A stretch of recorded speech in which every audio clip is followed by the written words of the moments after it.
자, 이번 시간에는 그 D6부터 E0까지 여러분에게 말씀드리겠습니다. 선글리스트는 제 블로그에서 다운받을 수 있습니다. 제 블로그에 네이버에서 영감력 성경과 몰몬의 책이라고 검색하면 제 블로그에 들어갈 수 있거든요. 거기서 그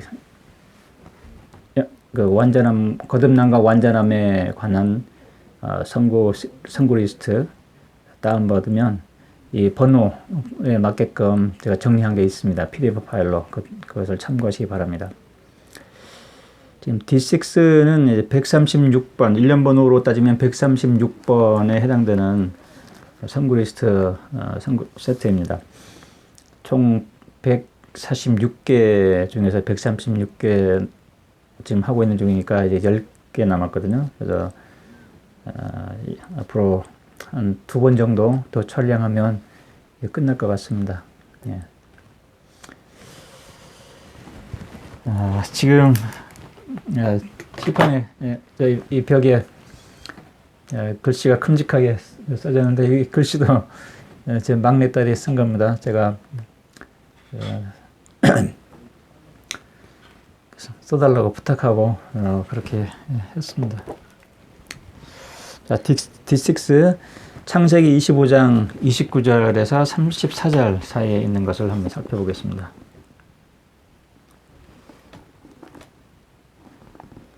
D6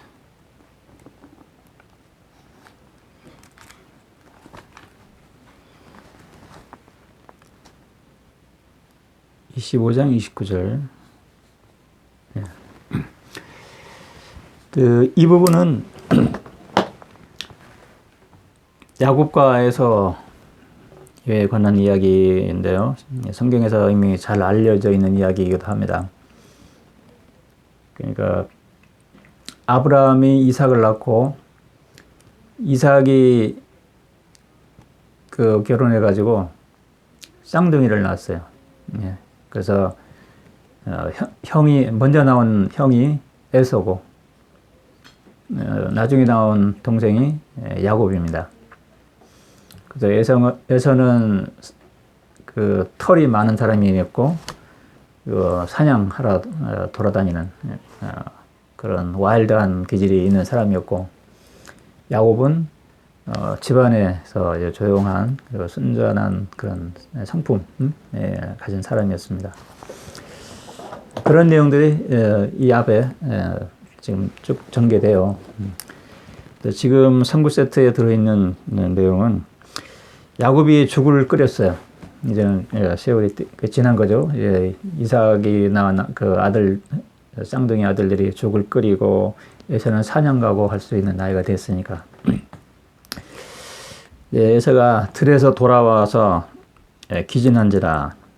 에서가 야곱에게 이르되 청하노니 나로 하여금 그 붉은 죽 같은 것을 먹게 하라. 이는 내가 기진했음이라 하므로 그의 별명을 에돔이라 했더라. 야곱이 이르되 너희 장자권을 오늘 나에게 팔라 하며, 장자권의 이야기요. 장자권이 이 선구에서의 포인트입니다. 에서가 형이니까 형이 장자권을 갖는 거죠. 그 장자권이라는 것은 다른 말로 하면 상속권입니다. 모든 축복을 받은 거죠. 현세적으로도 아버지의 모든 것을 다 상속받는 거고. 영적으로 의미가 더 큰 거죠. 야곱은 그것을 알고 있던 거예요. 그 가치를. 아브라함의 축복의 그 상속권에 대한 가치를 알았던 거예요. 그래서 장자권을 팔라 그런 거예요. 에서가 이르되 보라 내가 죽을 지경이니 이 장자권이 나에게 무슨 유익이 되겠느냐 하더라. 야곱이 이르되 오늘 나에게 맹세하라 하니 그가 맹세하고 자기 장자권을 야곱에게 팔았더라. 이에 야곱이 에서에게 떡과 팥죽을 주매 그가 먹고 마시고 일어나 자기 길을 갔으니 이렇게 에서는 자기 장자권을 멸시했더라.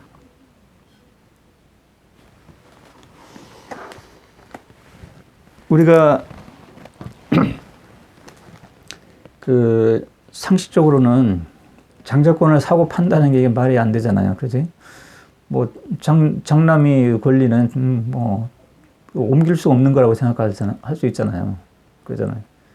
언제까지나 장남이죠. 그 장남이 잘했든 못했든, 훌륭하든 덜 훌륭하든 상관없이 장자는 장자고, 동생은 동생인데, 이게 팔고 살 수 있다는 개념이, 좀 특별합니다. 그 맹세로 팔았어요. 맹세. 맹세라는 것은 하나님의 이름을 두고 맹세하는 거거든요. 예. 그것은 깨뜨릴 수 없는 맹세입니다. 맹세로서 장자권을 팔아버렸어요. 팥죽한 그릇에. 이것은 아주 중요한 의미가 있습니다. 예.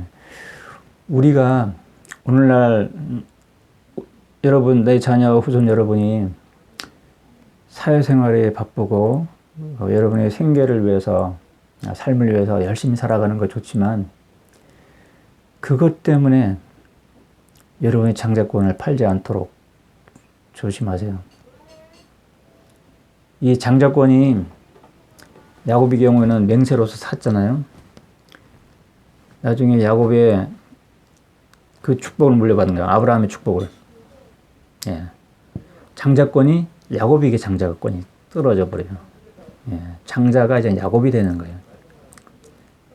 아브라함의 모든 축복, 생명의 축복, 그 모든 것이 야곱에게 주어지게 되는 거예요. 근데 야곱에게 12아들이 있잖아요. 근데 12아들 중에서도 11번째 아들인 요셉에게 떨어져요. 또 장자권이. 그때는 그 사고팔고 하는 관계가 아니었어요. 요셉에게 떨어질 때는 사고팔고 하는 관계가 아니라 르우벤이, 장자가 원래 르우벤이거든요. 야곱의 12아들 중에. 르우벤이 부도덕한 행동 때문에, 서모 빌라와의 간통 때문에, 그 장자권이 요셉에게 떨어졌다는 것이 기록이 되어 있어요. 성경에. 그러니까 지금 이 상황에서는 맹세로서 팔아버렸고 장자권을 멸시하는 그 마음으로 팔아버린 거죠. 이거는 장자권은 두 가지 형태로 다른 사람에게 전달될 수 있거나 빼앗길 수 있는 거예요. 이걸 여러분이 기억해야 됩니다. 첫 번째는 소홀히 하는 거죠. 장자권의 가치를. 여러분이 육에 속한 그런 탐욕, 그리고 그런 여러 가지 교만, 또 우상, 세상의 헛된 것들에 대한 그런 것들을 하나님보다 더 우선시해버리면, 그걸 더 추구하면 장자권을 빼앗기는 거예요. 그게 장자권을 팔아버리는 거예요. 예수님이 3가지 시험을 받을 때 사탄이 와서 처음에 네가 하나님 아들이면 돌을 떡으로 만들어 봐라 그랬잖아요. 그런 유혹. 굶주린 예수님께 40일 동안 금식하고, 그게 우리 육에 속한 사람이라면 그 굶주림을 채우는 것이 1순위가 될 거예요. 다른 어떤 것보다도. 그렇죠? 근데 사탄이 와서 그걸 유혹할 때 예수님은 사람이 떡으로만 사는 것이 아니라 하나님의 입에서 나오는 모든 말씀으로 사는 것이다 라고 말하고 그 유혹을 이겨나갔죠. 그게 중요한 겁니다. 우리도 비슷한 상황이 벌어질 때 우리는 그렇게 해야 돼요. 그래야 장자권이 나한테 계속 남아있는 거예요. 또한 그것이 바로 우리 육에 속한 사람을 벗어버리는 방법이기도 해요. 세상의 탐욕을 벗어버리는 거죠. 육에 속한 사람의 본성이 내 육신이 연약함으로 인해서 배고픔과 그런 피곤함과 또 다른 사람의 칭찬을 받기를 더 좋아하게 되고 그런 것들이 다 그런 거예요. 육에 속한 속성이에요. 그 교만이죠.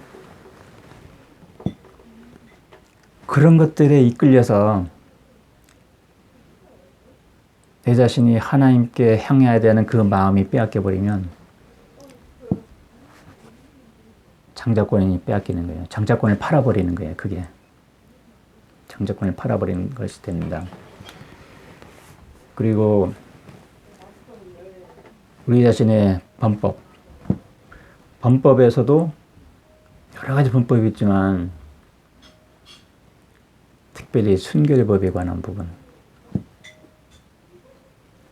그것이 깨뜨려지면 장자권이 빼앗기는 거예요. 순결법. 예. 그게 빼앗깁니다. 그래서 하나님의 계명을 철저히 지켜야 돼요. 장자권을 빼앗기지 않으려면. 어쨌거나. 예. 예수 그리스도의 계명. 우리가 앞서서 이야기했듯이 장자권은 아브라함의 축복을 물려받는 그 씨, 아브라함의 씨로 되는 그 약속이에요. 상속자가 되는 그 약속을 물려받은 사람이 되는 거예요. 상속자가 되려면 장자권이 있어야 돼요. 예, 합법적인 장자권이. 그게 신권이기도 해요. 오늘날 예수 그리스도 후기 성도 교회에. 그 장자권을 지키려고 한다면 내가 사탄을 이겨야 되고 진정으로 거듭나고 완전한 사람이 되어야 되는 거예요. 그래야 아브라함이 씨로 불리는 거예요. 그래야 내가 성전이 되고 내 영혼이 빛으로 충만하고 부활할 준비를 끝내는 거죠. 내가 완전하게 되고. 그렇게 해서 맨 처음에 우리가 상속받는 가장 중요한 것은 하나님 아버지처럼 영광스러운 그런 몸, 그 몸을 내가 받는 거예요. 응? 그게 가장 소중한 상속재산 1위입니다. 1위. 1순위입니다. 그러면 자동으로 나머지 따라오는 거예요. 하나님의 영광과 능력과 권세와 권능과 모든 것들 따라오는 거예요. 그게 장자권하고 관련이 있다는 걸 알아야 돼요. 장자권. 그리고 장자권을 팥죽 한 그릇에 팔지 말아야 된다. 그것은 탐욕을 버려야 된다는 거. 예, 탐욕에는 모든 게 다 포함이 되는 거예요. 우리 영혼을 더럽히는 모든 것, 우상들 다 버린 거예요. 결국 예수 그리스도의 계명을 철저히 지켜야 된다는 거예요. 산상수훈의 말씀을 철저히 지켜야 된다는 거예요. 그래야지 우리가 장자권을 안 파는 것이 되고 또 장자권을 획득하는 것이 되는 거예요. 야곱이 형한테 사는 것처럼. 예.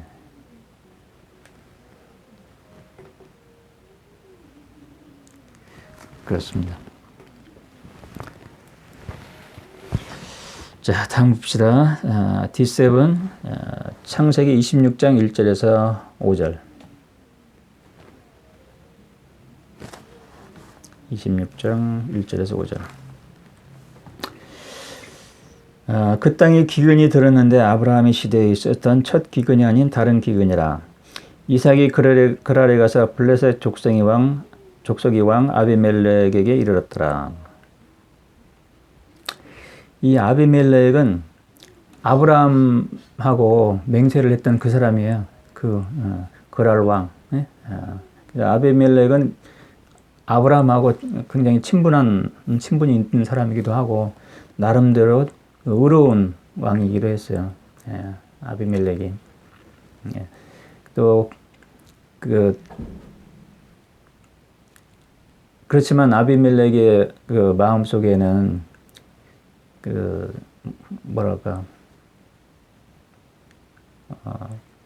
아브라함과 맹세하면서 에셀나무를 심었다는 그런 내용이 있거든요. 그런 우상의 영향을 조금씩은 받고 있는 그런 상태라고 볼 수 있어요. 근데 다른 민족처럼 완전히 거기에 물들지는 않았지만, 아브라함 시대 때 그 주변의 모든 민족들이 다 우상 숭배가 만연한 그런 시대였어요. 앞에 잠깐 보면은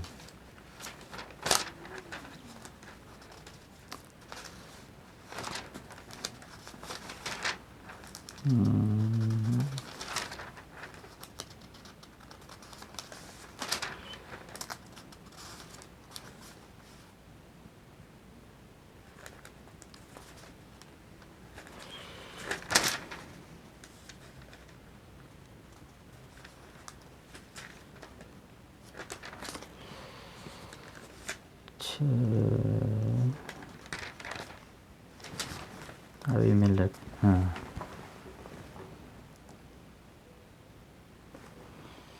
아비멜렉과 아브라함이 언약을 맺고 브엘세바라고 부르는 장소가 있었고, 블레셋 족속이 땅으로 돌아가니라. 브엘세바에 에셀을 심고, 그런 이야기가 있네요. 그냥 모리아 땅으로 가서 독생자 희생을 바치라라는 명을 받기 전에 아비멜렉하고 만나는 그런 상황이 있었습니다.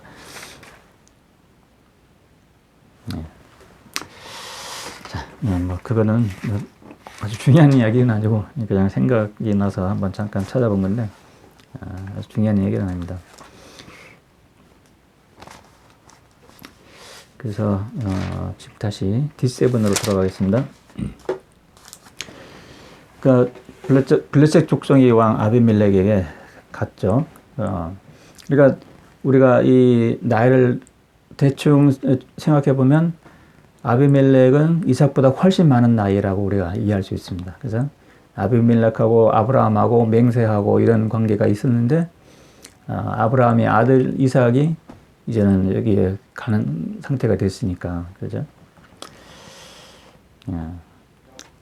주가 그에게 나타나 이르되 애굽으로 내려가지 말고 내가 너에게 알려주는 땅에 거주하라. 이 땅에 체류하라. 그러니까 이 땅에 아브라함의 시대 때도 기근이 있었고, 아브라함의 시대 때 기근 때는 아브라함이 아내를 데리고 애굽으로 내려갔어요. 근데 또 기근이 들었는데 아비멜렉 시대 때, 이번 두 번째 기근이죠. 큰 기근이. 근데 이번에는 주님께서는 애굽으로 내려가지 말라. 그렇게 했어요. 그리고 내가 알려주는 땅에 거하라 해서 이 땅에 체류하라. 아비멜렉 그 왕이 있는 그랄 땅에 거주하라는 거야. 블레셋 땅에.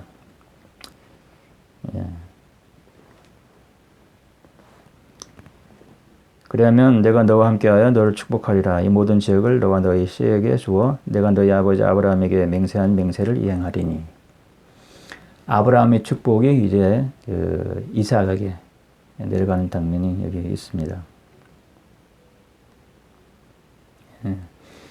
이때는 이삭도 꽤 나이 들었던 때죠. 지금 앞에서 창세기 25장의 마지막 부분에 그 야곱과 에서가 서로 장자권을 가지고, 야곱이 장자권을 형한테서 사는 파죽한 그릇에, 그 에서가 파죽한 그릇에 장자권을 팔아버리는 그 장면이 있었고, 그다음에 그 후에 이삭이 내려가는 상황이니까 이삭과 야곱이 동행해서 내려간 그런 상황이 되는 거죠. 이게 순서대로 기록되어 있는 것이 맞다면, 그렇죠. 난 너희 씨를 하늘의 별처럼 번성하게 하고 또한 너희 씨에게 이 모든 지역을 주리라. 또한 너희 씨 안에서 땅의 모든 민족이 축복받으리니. 이는 아브라함이 나의 음성에 순종하여 나의 지시와 계명과 규례와 율법을 지켰기 때문이라. 아브라함의 축복이 이삭에게 이어진다는 것을 말씀하면서 아브라함의 축복을 받은 이유는 그냥 단순히 믿기 때문에 축복받은 게 아니라 순종하고 지시와 계명과 규례와 율법에 지켰기 때문에, 그 율법에 순종했기 때문에 축복받았다는 거예요. 그래서 우리가 하나님의 축복을 받으려면 그에 따르는 율법을 반드시 지켜야 돼요. 우리 후기 성도들이 성전에서 축복받을 때 성약을 맺고 그 성약이 바로 아브라함의 성약이에요. 아브라함의 성약을 우리가 물려받는 거예요. 그게 장자의 그 권능, 장자권을 물려받는 거고 상속자가 되는 그 축복이에요. 그 약속이에요. 그 성약이에요. 그러면 우리가 해야 되는 부분은 그에 따르는 율법과 계명을 반드시 지켜야 되는 거예요. 그에 따른 율법과 계명이 그 핵심적인 본질에 있는 것이 바로 예수 그리스도의 계명이에요. 산상수훈의 말씀이고. 그렇게 그 계명을 우리한테 실제로 적용했을 때 나는 거듭나는 사람이 되고 완전한 사람이 되는 거예요. 실제로 내 영혼이 빛으로 충만하게 되고 우리가 부활할 때 희영과 영혼으로 부활할 수 있는 준비가 완전히 끝나는 거예요. 거듭남과 완전함은 지금 해야 되는 일이고 지금 가능합니다. 그걸 위해서 모든 것을 버려야 돼요. 그게 아브라함의 축복을 받기 위해서 우리가 해야 되는 일이에요.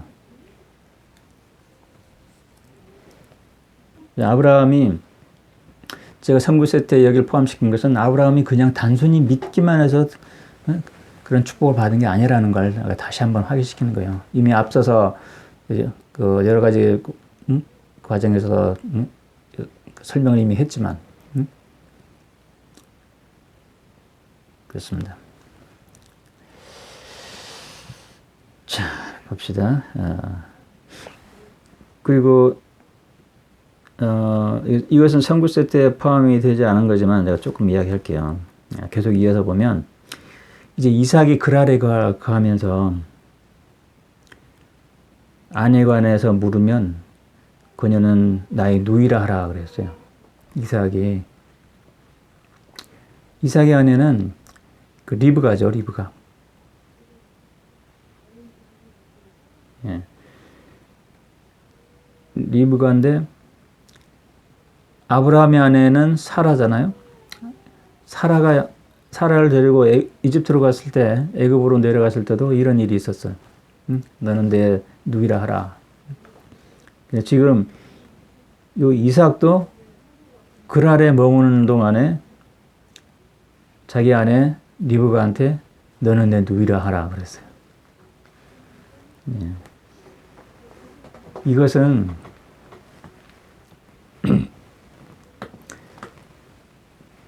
그 순결의 법과 관련되어 있어요. 순결의 법과 관련되어 있어요. 우리가 이것을 이해할 때 거짓말 시켰네라고 생각하면 안 돼요. 예.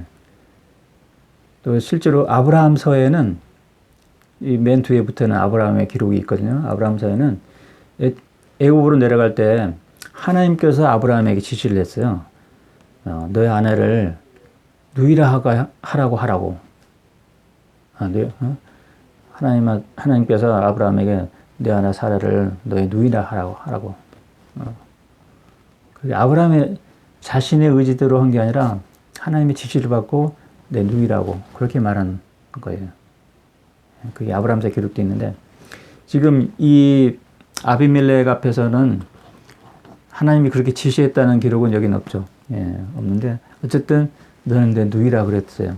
그러니까 이 이삭이 지시를 받았든 안 받았든 자신의 기도 가운데 깊은 아니면 명상 가운데 아니면 자신의 어떤 생각이든 간에 너는 내 누이라 하라라고 그렇게 말한 이유가 제가 순결의 법과 관련이 있다고 그랬잖아요. 이것은 율법적인 거예요. 이 모세율법이 아니라 태초부터 있던 하나님의 질서의 율법인 거예요. 예. 그래서 모세율법도 그 연장선상에서 모세율법이 서 있는 것이기도 해요.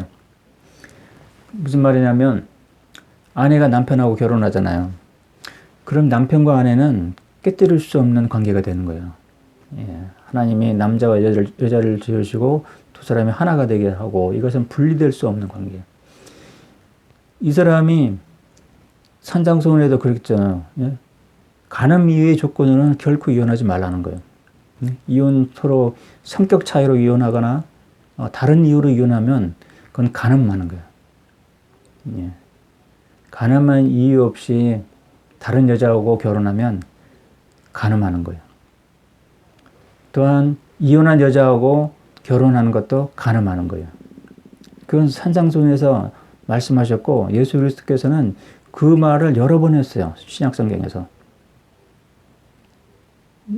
지금 이 시대에 내 자녀 후손 여러분은 이 시대는 이혼과 재혼이 너무 흔하고 이혼해서 재혼하고 너무 훌륭하게 신앙생활 하는 사람도 많기 때문에 그냥 자연스러운 것처럼 생각할 수 있는데 그건 큰 오해예요.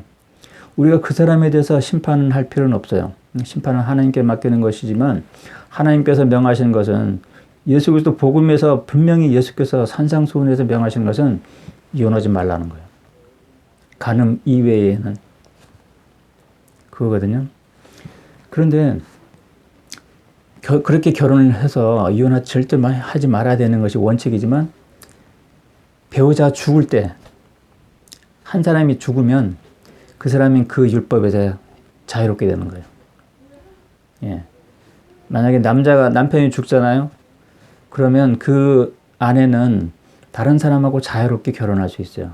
그렇게 결혼해도 그 여자는 간음한 게 아니에요. 남자도 마찬가지. 아내가 죽잖아요. 죽은 다음에는 다른 아내하고 다른 여자하고 결혼할 수 있어요. 그때는 그게 간음이 아니에요. 그리고 남자인 경우에는 아내가 살아있을 때도 아내의 동의하에 여러 아내를 거느릴 수 있어요. 그것도 마찬가지 간음이 아니에요. 그러니까 야곱도 여러 아내가 있었잖아요. 그죠? 예. 그 자매인 경우에는 억울하게 생각될 수 있겠지만, 예? 한 남편만 갖는 것이 하나님의 법이에요. 예. 저희 결혼한 남편이 있는데 다른 남자하고 또 결혼하면 간음이에요. 예. 근데 남자가 죽으면 간음이 아니에요. 다시 재혼해도 간음이 아니에요. 그래서 그러한 하나님의 질서라고 말했죠. 결혼에 관한 질서. 이것은 순결의 법에 관한 질서가 되는 거예요. 이게 바로. 그런 질서는 마음에 청결한 사람들에게는 그 질서에 대한 의식이 있었던 거예요. 마음에 청결하다기보다도 어떤 의로움에 대한 기준이 있는 사람들에게는. 그런 게 의로움의 기준이 없는 사람들은 뭐 동성애도 하고 막 그렇게 해버려요. 소돔과 고모라처럼. 그런 사람들은 멸망이 무르익는 쪽으로 가는 거예요. 그런 사람들은. 그런 사람 나중에 멸망당하는 그런 민족이 되는 거고. 근데 아비멜렉이나 애굽으로 내려갔을 때 아브라함이 이집트로 내려갔을 때 그때 당시에 파라오 왕이나 그런 사람들은 의로움의 기준이 있던 사람들이에요. 예. 그때 당시에 그 사람들은. 지금 이 아비멜렉도 마찬가지고. 예. 그러니까 아내가 너무 이뻐. 근데 이 사람이 저 사람 남편이다라는 것을 알게 되면 남편을 죽인다는 거예요. 왕이 이 아내를 합법적으로 취하려고. 예. 우리가 조금 이해하기가 복잡할 수 있지만 남편을 죽이고 아내와 결혼하면 그 아내는 순결한 아내가 되는 거야. 간음하지 않은 아내가 되는 거예요. 예.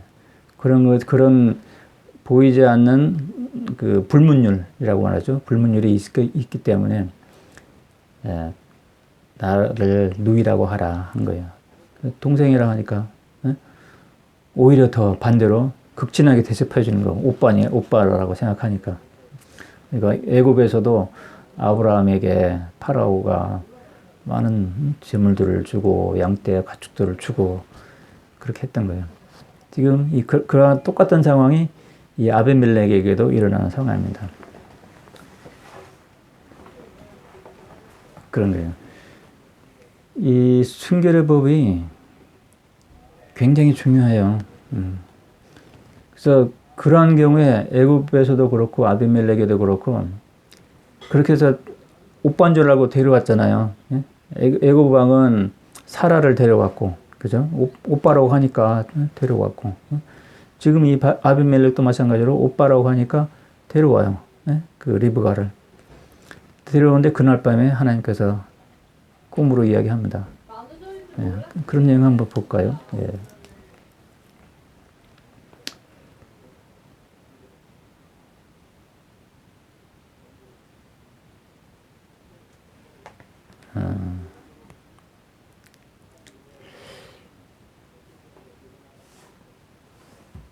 꿈으로 이야기하는 부분은 또 다른 부분에 있을 것 같아요. 지금 여기서는 그 아내 오빠라고 이야기했는데 여기 보면 오래 지나는 동안 블레셋 왕 아비멜렉이 창밖을 바라보며 이삭이 아내 리브가를 껴안고 있는 걸 보았더라. 동침하는 것을 장면을 목격한 거죠. 그러니까 아비멜렉이 이삭을 불러서 이 시점에서는 아비멜렉이 그 리브가를 따로 불러오진 않은 상태예요. 이 시점에서는 제가 조금 혼란이 있었습니다. 예.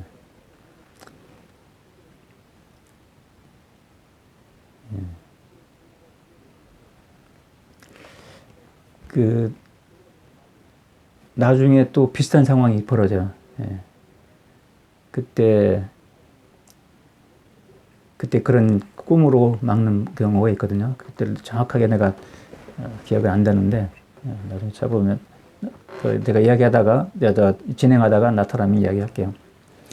어쨌든 이 상황에서는 그렇습니다. 그래서 아비멜렉이 이삭을 불러서 보라 리브가는 분명히 너희 아내이거늘 어찌하여 그녀가 너희 누이라 했느냐 하니 이삭이 그 이르되 내가 그녀로 인해 죽을까 두려워하여 그렇게 말했나이다 하는지라. 예. 아비멜렉이 그에게 이르되 너가 우리에게 행한 이것이 무엇이냐 백성 가운데 하나가 경솔나게 너희 아내와 동침함으로써 너가 우리에게 죄를 초래할 뻔했느니라. 아비멜렉이 그의 모든 백성에게 명하이르되 이 사람이나 그의 아내에게 손대는 자는 반드시 사형에 처하리라 하더라. 이렇게 했어요. 백성 중 하나가 내가 오빠라고 했으니까 백성 중 하나가 너 아내와 동침할 뻔했다. 그러면 그게 우리한테 큰 죄를 초래할 뻔했다라고 말하고 있죠. 이게 순결의 법의 아주 중요한 부분이라는 게 제가 순결의 법이 중요하다는 게 이게 보통으로 뭐 순결의 법이라는 게 그냥 그 개인적인 문제라고 생각할 수 있거든요. 남자와 결혼하고 바람 피고 이런 것을 생각할 수 있는데 이것을 보면 이 순결법을 어김으로 인해 가지고 그 백성이 영향을 받는 거야. 죄의 영향을 받아. 다른 데서도 비슷한 상황이 있었어요. 지금 이삭 다음이니까 아마 야곱이 그런 상황이 벌어지는지 어떤지 모르겠는데 그게 기억이 제가 정확하게 정리가 조금 혼돈해서 좀 명확하게 말씀을 못 드리겠지만 그럴 경우에 그 태가 다 닫혀버리고 그 태가 닫혀버린 것은 애고로 내려갔을 때 아브라함이 내려갔을 때 그 일이 있었던 것 같아요. 어쨌든 한 사람의 순결의 법을 어기부는 해가지고 그 백성들이 다 영향을 받는 그 백성이 그 죄의 영향을 받는 그런 효력이 있는 거예요. 순결의 법이 얼마나 중요한지 그 이야기가 나왔으니까 제가 말에 자꾸 이제 혼돈이 생기니까 애굽에 내려간 부분도 한번 찾아보죠. 지금 그냥 그렇게 된가? 찾아보는 것은 쉽습니다. 제가 영감의 성경에는 맨 앞에 그 페이지 각 장마다 제가 요약을 해놨기 때문에 장을 쭉 훑어보면 어떻게 내려갔다 언제 내려갔다는 게 바로 나와요. 그 몇 장에 내려갔다 하는 것이 그 아브라함이 그 갈대아 우르에서 와서 롯과 함께 그 다음에 기근 때문에 바로 내려간 그런 상황이라고 기억하거든요. 그게 12장이네요. 창세기 12장에 그렇게 기록되어 있을 겁니다. 잠깐 보겠습니다.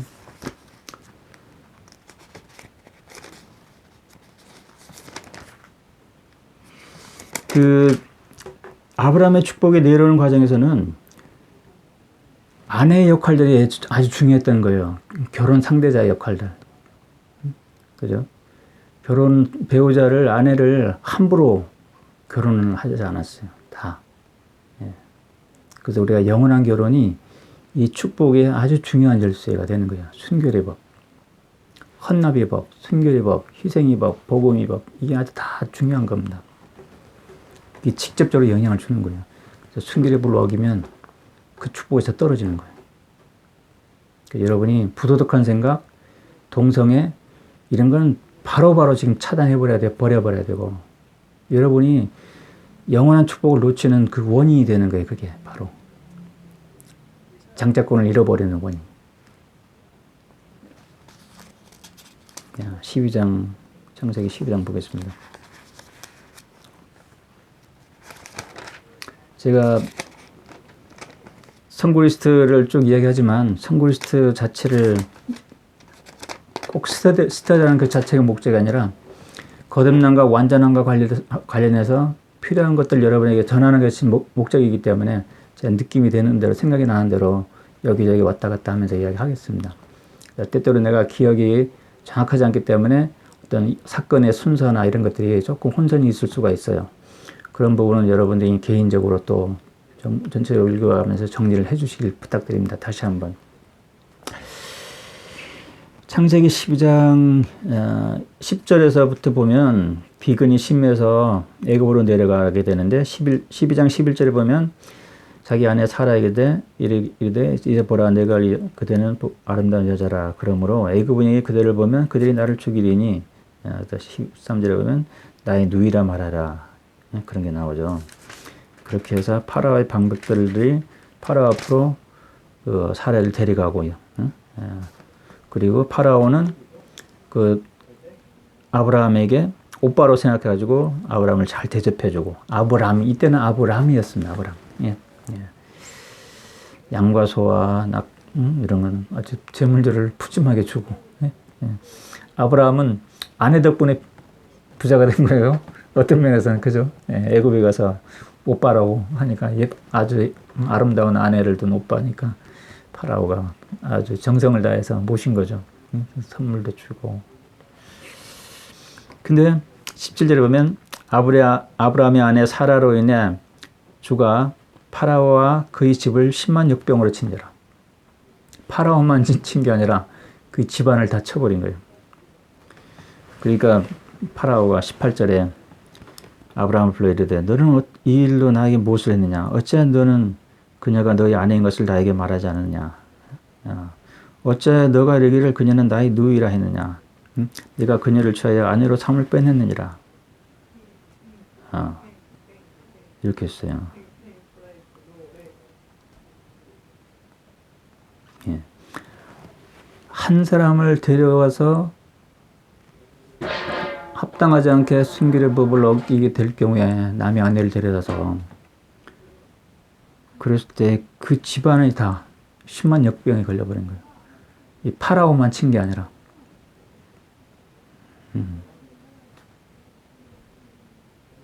그런 일이 있었죠. 그리고 지금 이삭이 리브가를 데리고 아비멜렉에 내려갔을 때 그 상황도 똑같이 그런 상황이 벌어졌죠. 아브라함의 아들 이삭인데, 그죠? 그래서 아브라함도 그랬고 이삭도 그랬고 야곱은 어땠을까? 제가 조금 혼돈돼서 그런데 야곱이 바로 내가 생각했던 그게 야곱이었을 것 같아요. 한번 봐죠.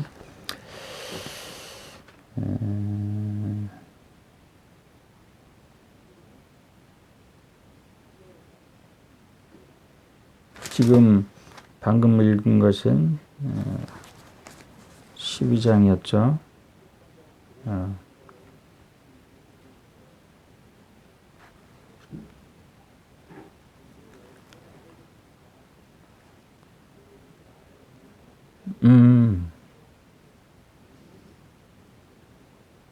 그러네요.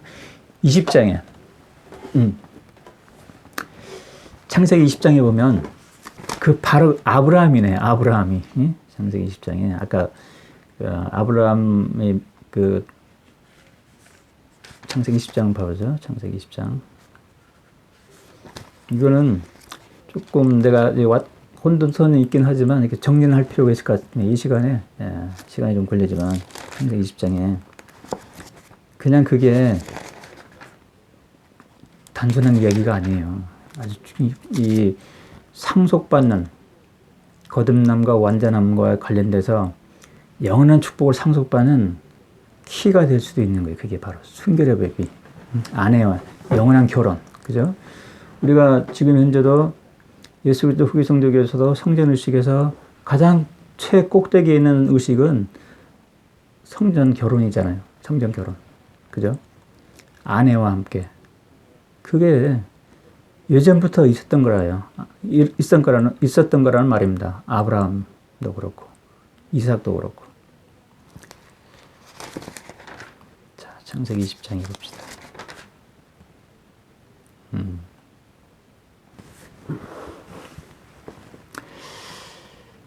20장 1절에 보면 아브라함이 거기서부터 남쪽 지방으로 향해 여행하다가 가데스와 수르 사이에 거하며 그랄에 체류하더라. 그랄에. 그래서 이때 아비멜렉을 알게 된 거예요. 아비멜렉 왕, 그랄 왕 아비멜렉. 예. 아비멜렉이 자기 아내 사라에 관련해 다시 이르기를 예? 얘는 나의 누이라 하니 그랄 왕 아비멜렉이 사람을 보내어 사라를 데려왔더라. 네.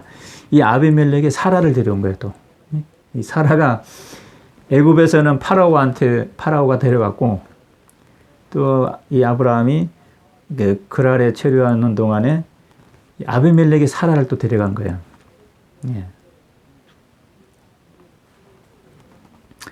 그러나 하나님이 밤에 꿈으로 아비멜렉에 임하여 그에게 이르되 제가 아까 생각했던 게 바로 이겁니다. 꿈에서 경고했다는 게. 보라, 너는 너희 것이 아닌 여자를 취했느니 이는 그녀가 아브라함의 아내임이라 하고 주가 그에게 이르되 너는 그녀를 아브라함에 돌려보내라. 그렇지 않으면 너를 죽으리라 하면 아비멜렉이 그녀를 끝까지 않았느니 이는 주가 그를 막았기 때문이라. 이에 그가 이르되 주여 당신은 나와 의로운 민족을 죽이려 하나이까. 보소서 그가 나에게 이르기를 그녀 나의 누이라 하지 않았나이까. 그리고 그녀도 이르기를 그는 나의 오라버니라 했으니 나는 고결한 마음과 결백한 손으로 이 일을 했나이다. 아멘. 예. 하나님이 꿈으로 그에게 이르되 그러하도다. 나는 너가 고결한 마음으로 일을 했음을 알았느니라. 그러므로 나도 너가 나에게 죄를 짓는 것을 막아 그녀에게 손대는 것을 허락하지 않았느니라. 그러므로 이제 그 사람, 지금 창세기 20장 7절입니다. 이제 그 사람의 아내를 그에게 돌려보내라. 그는 선지자니라. 그가 너를 위해 기도하면 너가 살려니와 너가 그녀를 그에게 돌려보내지 않으면 너와 너에게 속한 모든 자가 반드시 죽을 것임을 알라. 예. 그렇게 하면서 20장 9절에는 또 이렇게 말했어. 예. 이 아비멜렉이 이르되 아브라함 불러 이르되 그에게 이르되 너가 우리에게 무엇을 했느냐? 내가 너에게 무엇으로 실족하게 했기에 너가 나와 나의 왕국에 큰 죄를 가져왔느냐? 아비멜렉 한 사람만이 아니라 아비멜렉이 다스리는 그 왕국에 큰 죄를 가져왔다고. 이 사라 한 사람 때문에. 그죠? 이게 순기력이 얼마나 중요하든지 말해주는 거예요, 이게. 어떤 개인적인 문제가 아니라는 거죠. 예. 잠깐만요. 제가 조금 체크해 볼 게 있어서 업데이트 할 때.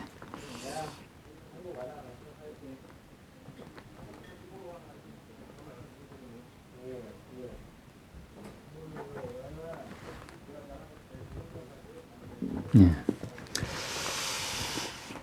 그렇습니다. 그러고 나서 아브라함의 아들 이삭의 아내 사라가, 이삭이 또 아비멜렉에 간 것이 아까 우리가 이야기하던 그 부분이었고, 이제 다시 한번 봅시다.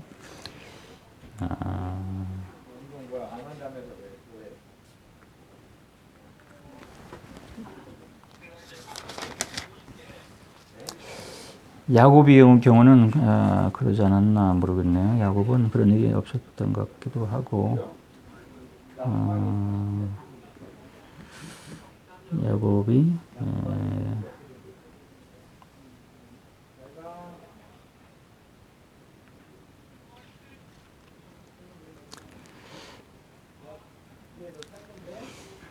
야곱이 아내는 라헬인데 야곱과 라헬은 그런 일이 없었던 것 같아요.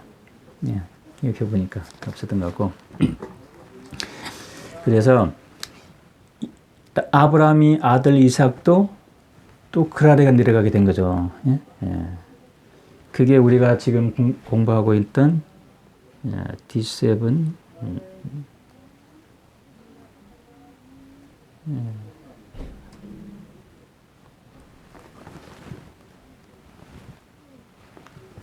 아까 우리가 D7 공부했었나요? 잠깐 다시 한번 돌아가 보면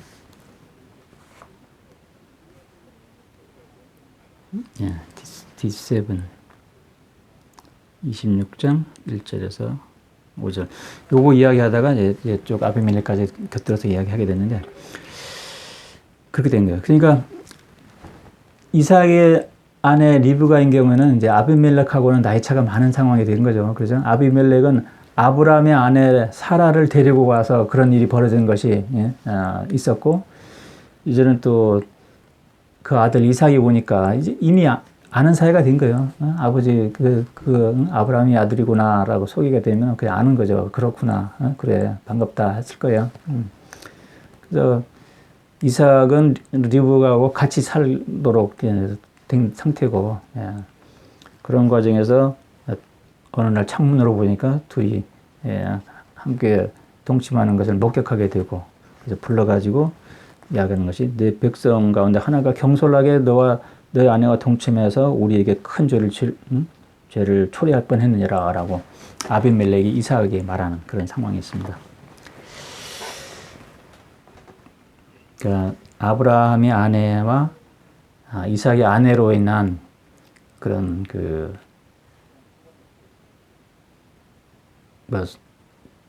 왕들이 취하려고 했다가 돌려보내는 그리고 이삭의 아내는 취하지는 않았지만 그런 위험 요소에 대해서 이야기했습니다. 어쨌든 이 순결의 법이 그 민족에게 영향을 주는 거야. 다른 사람까지 영향을 주는 거야. 예, 그렇습니다. 제가 이야기를 하다 보니까 여기까지 흘러갔는데요. 자, 다음 걸로 넘어가겠습니다. 이 정도로 하고. 그만큼 결혼 관계가 중요하다는 거예요. 우리가 함부로 이혼해서 내 아내를 다른 사람이 취하게 하면 안 된다는 거예요. 예, 그러면 그 사람에게도 죄를 초래하는 거예요. 그 사람에게. 예, 단순히 그 사람뿐만 아니라 그 가족까지도 영향받을 수 있다는 거지. 예? 그리고 한 사람뿐만 아니라 한 민족, 백성까지 영향을 받는 것으로 기록됐잖아요. 그만큼 이 순결의 법의 영향력이 굉장히 큰 거예요. 우리가 잘 이해하는 그런 이해할 수 없는 그 범위를 뛰어넘어서 그렇기 때문에 산상수훈에서 간음이의 조건으로 반드시 이혼하지 말라. 반드시 그 결혼 관계를 반드시 끝까지 지키라는 게 그거예요. 오늘날 나의 자녀 후손 여러분 가운데서도 어떤 이유로든지 절대로 이혼하면 안 돼요. 그거는 여러분이 영원한 축복을 놓칠 위험이 있습니다. 정말 조심하십시오.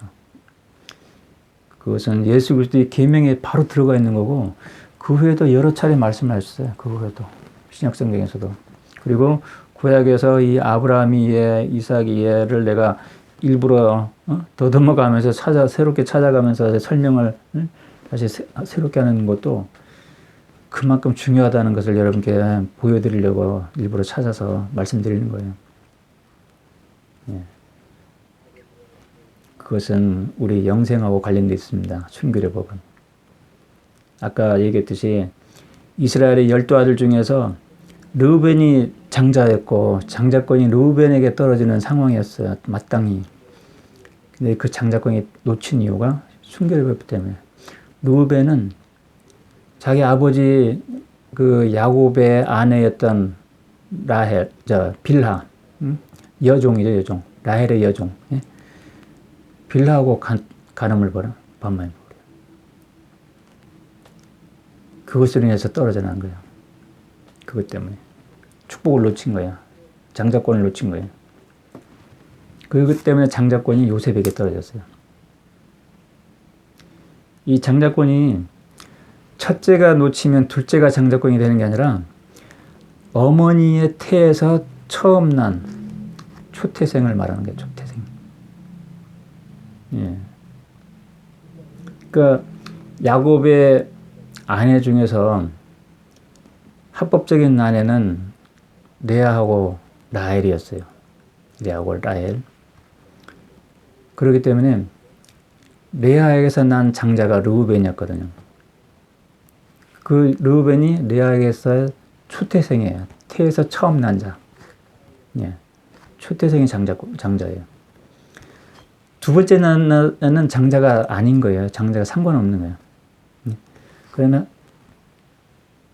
그 다음에 합법적인 결혼의 그 아내는 합법적이라기보다도 하나님의 약속된 그 아내는 라헬인 거예요. 라헬.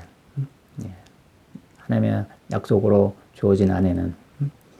이것은 아브라함의 아내 사라가 그 약속된 아내고, 또 하갈은 종이었잖아. 종이오고. 예. 그런 관계라고 이해를 하면 될 거예요.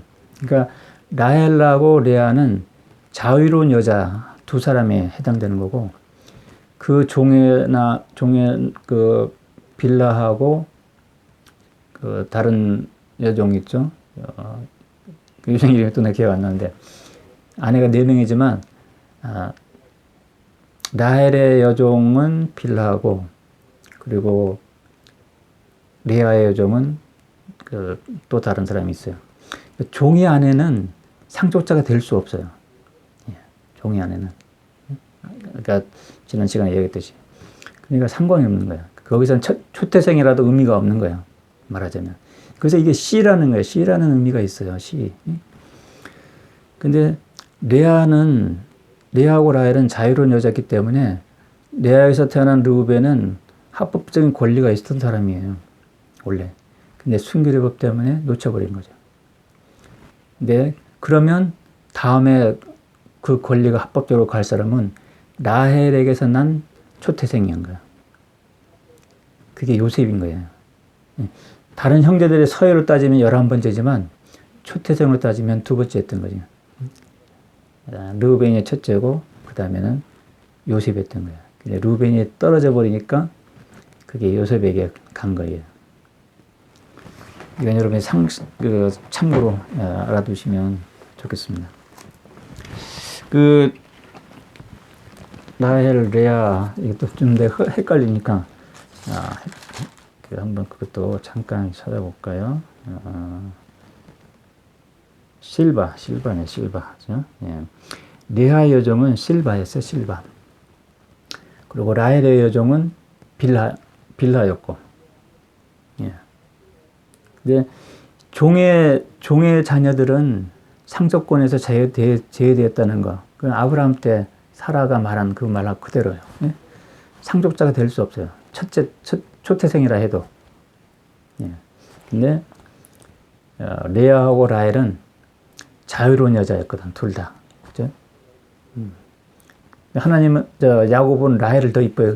더 사랑하긴 했지만 둘 다 동일하게 자유로운 여자였어요.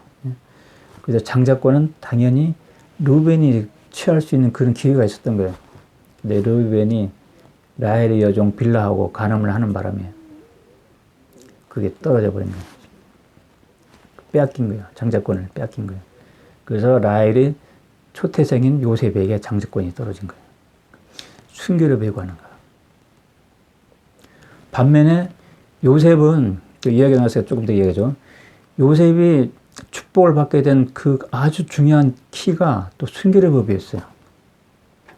요셉이 어린 시절에 대한 그 스토리 이야기는 별로 썩 좋은 이야기가 아니었어요.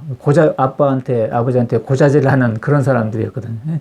야곱이 요셉을 특별히 사랑해서 채소꽃도 만들어 입히고 하고 총애를 받는, 편애하는 아들이 되었고, 다른 형제들로부터 미움받는 그런 상황인데, 요셉이 그렇게 해서 애굽으로 팔려가잖아요. 그런데 애굽에서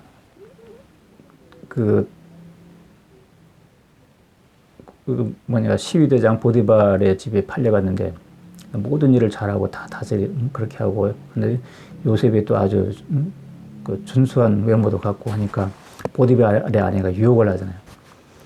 그때 요셉은 뿌리쳤습니다. 그 뿌리침으로 인해 가지고 억울하게 옥살이에 감옥에 들어가게 되기도 했지만, 그죠? 고난을 당했지만 그게 요셉이 축복을 받을 수 있었던 아주 특권이 된 거예요. 기회가 된 거예요. 네. 그래서 애굽의 그 감옥에서 애굽 왕의 두 신하를 만나게 되고 꿈을 해몽해주고, 나중에 왕의 파라오의 꿈도 해몽하고 애굽의 총리가 되고 그렇게 된 거잖아요. 이 모든 과정에서 순결의 법을 지키는 거, 이게 아주 중요한 요소가 됐던 거예요. 예. 그래서 여러분, 내 자녀 후손 여러분은 순결의 법을 목숨을 걸고 지키시기 바랍니다. 목숨을 걸고. 세상에 누가 뭐라고 하든지 상관없이, 세상의 흐름이 어떤 상관없이, 그거 괜찮아, 그런 것이 다 악한 악마의 속삭임들이에요. 요즘 그렇잖아요. 예? 결혼식 하지 않고 동거하다가 마음에 안 들면 헤어지고, 또 다른 남자, 또 다른 여자하고 또 동거하고, 또 마음에 안 들면 또 헤어지고, 이게 자연스러운 흐름처럼 되어버렸어요. 이게 아주 사악하고 소돔과 고모라처럼 멸망이 무르익는 징조예요. 그뿐만 아니라 동성애, 예? 남자들끼리 또 그런 더러운 행동들을 하고 행위들을 하고, 나는 분명히 말할 수 있어요. 그건 더러운 행위예요. 동성애자들은 내 말을 들으면 아주 분노하겠지만 그걸 버려야 돼요. 나는 여러분을 위해서 말하는 겁니다. 나는 여러분을 옹호하고 그렇게 해주면 안 돼요. 그것은 여러분에게 듣기는 좋은 소리일 수 있지만 여러분이 멸망하러 가는 길이에요. 내가 여러분에게 좋은 소리 하고 내버려 두면 그건 여러분을 멸망으로 가는 걸 방관하는 겁니다. 동성애는 가증한 행위입니다. 우리는 그것을 뿌리 던져버려야 돼요. 예, 이것을 내가 목숨을 걸고라도 나는 버리겠다고 하나님께 간절히 구해야 됩니다. 그렇다고 해서 자기 동성애 때문에 자살하면은 그건 안 돼요. 그건 도망가는 거, 회피하는 거예요. 예? 그런 일은 없길 바랍니다. 나의 결심과 의지를 하나님께 가지고 가세요. 그 의지를 가지고 하나님께 간절히 매달리세요. 예. 쉽지 않을 수 있지만 하나님이 여러분을 축복하실 겁니다. 나는 그렇게를 소망해요. 여러분이 그런 의지를 가지고 하나님께 매달리세요. 금식하고 기도하고 매달리세요. 예? 죽으면 죽으리라는 그 각오로 옥상에서 뛰어내리는 것 말고, 예? 그거는 아직 내가 할 일을 안 하고 도망가 버리는 거예요. 그거는. 그러게 하지 말고 맞서 싸우라는 얘기예요. 내 말은. 그런 악한 탐욕하고 맞서 싸우라는 얘기예요. 예. 그냥 자살하는 건 쉬워요. 예? 옥상에서 눈 딱 감고 뛰어내리면 되고, 예? 미국은 총기 같은 것들이 자유로우니까 눈 깜깜고 총 한 방이면 끝나는 거잖아요. 그죠? 그건 쉬운 거예요. 누구에게나 사실은. 그 순간에 방아쇠만 당기면. 그것은 도망가는 거예요. 회피하는 거예요. 예. 그거에 대한 심판은 하나님이 하시기 때문에 내가 그거에 대해서 자세히 말하고 싶진 않지만, 우리는 육에 속한 사람의 속성을 벗어버리기 위해서 이 사탄의 영향을 최대한 맞서 싸워야 되는 거예요. 온 힘을 기울여서 탐욕을 버리고 교만을 버리고 우상을 버리고 모든 더러움을 뽑아버리기 위해서 싸우는 거예요. 그게 우리가 해야 될, 지상에서 해야 될 사명인 거예요. 사명. 1순위의 사명인 거예요. 내 자신을 거듭나고 거룩하게 되고 완전하게 된 상태를 지키고, 이게 우리의 사명인 거예요. 내가 더러워졌다고 해서 자살해버리면 더러움이 씻어집니까? 그건 아니에요. 그건 아니에요. 그 심판은 하나님의 자비의 은혜에 또 맡게 될지 모르겠지만, 그건 내가 어떻게 할지 모르겠어요. 그건 하나님이 심판하시는 거니까. 근데 우리의 의지를 100% 활용해야 돼. 나는 그렇게 말하고 싶고, 100% 의지를 활용해야 돼요. 그래도 안 되는 부분은 하나님이 도와주실 거라는 거예요. 나의 자녀 후손 가운데 동성애나 어떤 음란물이나 마약이나 중독에 빠져 있는 사람들은 그런 결심을 시키시기 바랍니다. 그래서 내가 지금 이 시간에 순교력과 관련해서 여기저기 내가 기억이 애매한 부분도 다시 확인하면서 여러분에게 말씀드리는 거예요. 그만큼 중요하다는 거예요. 자, 봅시다. 창세기 26장 했고요. D7 했고 D8 합시다. D8.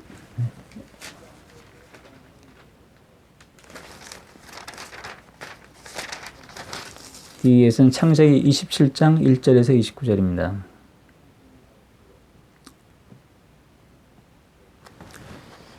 (27장 1절에서 29절은) 야곱이 그 축복을 받는 그런 내용이에요. 이게 처음 성경을 읽는 사람들이 굉장히 혼란스러워하는 부분이기도 해요. 이 부분이. 예. 여러분도 아마 창세기를 읽어봤다면 이게 기억이 날 겁니다. 예. 야곱이 이 내용이 길기 때문에 내가 그냥 대충 이야기로 하고 넘어갈게요. 예? 이삭이 늙었고 눈이 어두워졌어요. 일단은. 예. 자기 죽을 날이 얼마 안 남았다는 걸 알게 된 거예요. 그러니까 그 에서를 불러가지고 너 사냥하고 그걸로 맛있는 거 만들어서 나한테 가져와라. 그러면 내가 그걸 먹고 너를 축복해 줄게. 그렇게 말했어요. 근데 그 말을 리브가 들은 거예요. 그 에서는 사냥하러 갔고 리브가 야곱을 불렀죠. 야곱에게 빨리 가서 염소를 데려와라. 그러니까 잡아와라.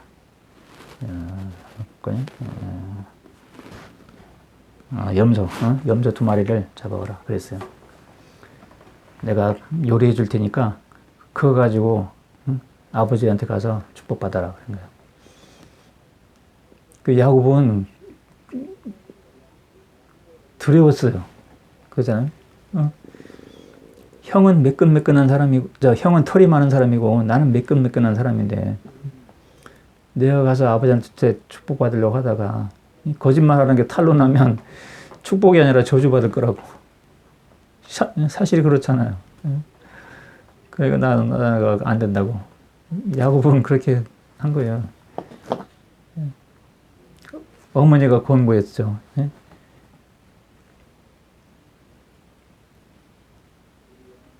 리브가가. 근데 이 리브가가 영적으로 예민한 엄마였어요, 사실은. 처음에 잉태했을 때부터 리브가가 쌍둥이 잉태하니까 내 태 안에서 이렇게 뱃속에서부터 싸운 거야. 뱃속에서 완전 형제가. 그래서 내가 쌍둥이 잉태한 것 같은데 왜 이런 일이 벌어졌냐고 하나님께 기도하고 하나님께서 두 민족이 너희 태에서 나올 거다. 작은 자가 큰 자를 섬기리라. 그런 기도 응답을 받은 그런 어머니예요.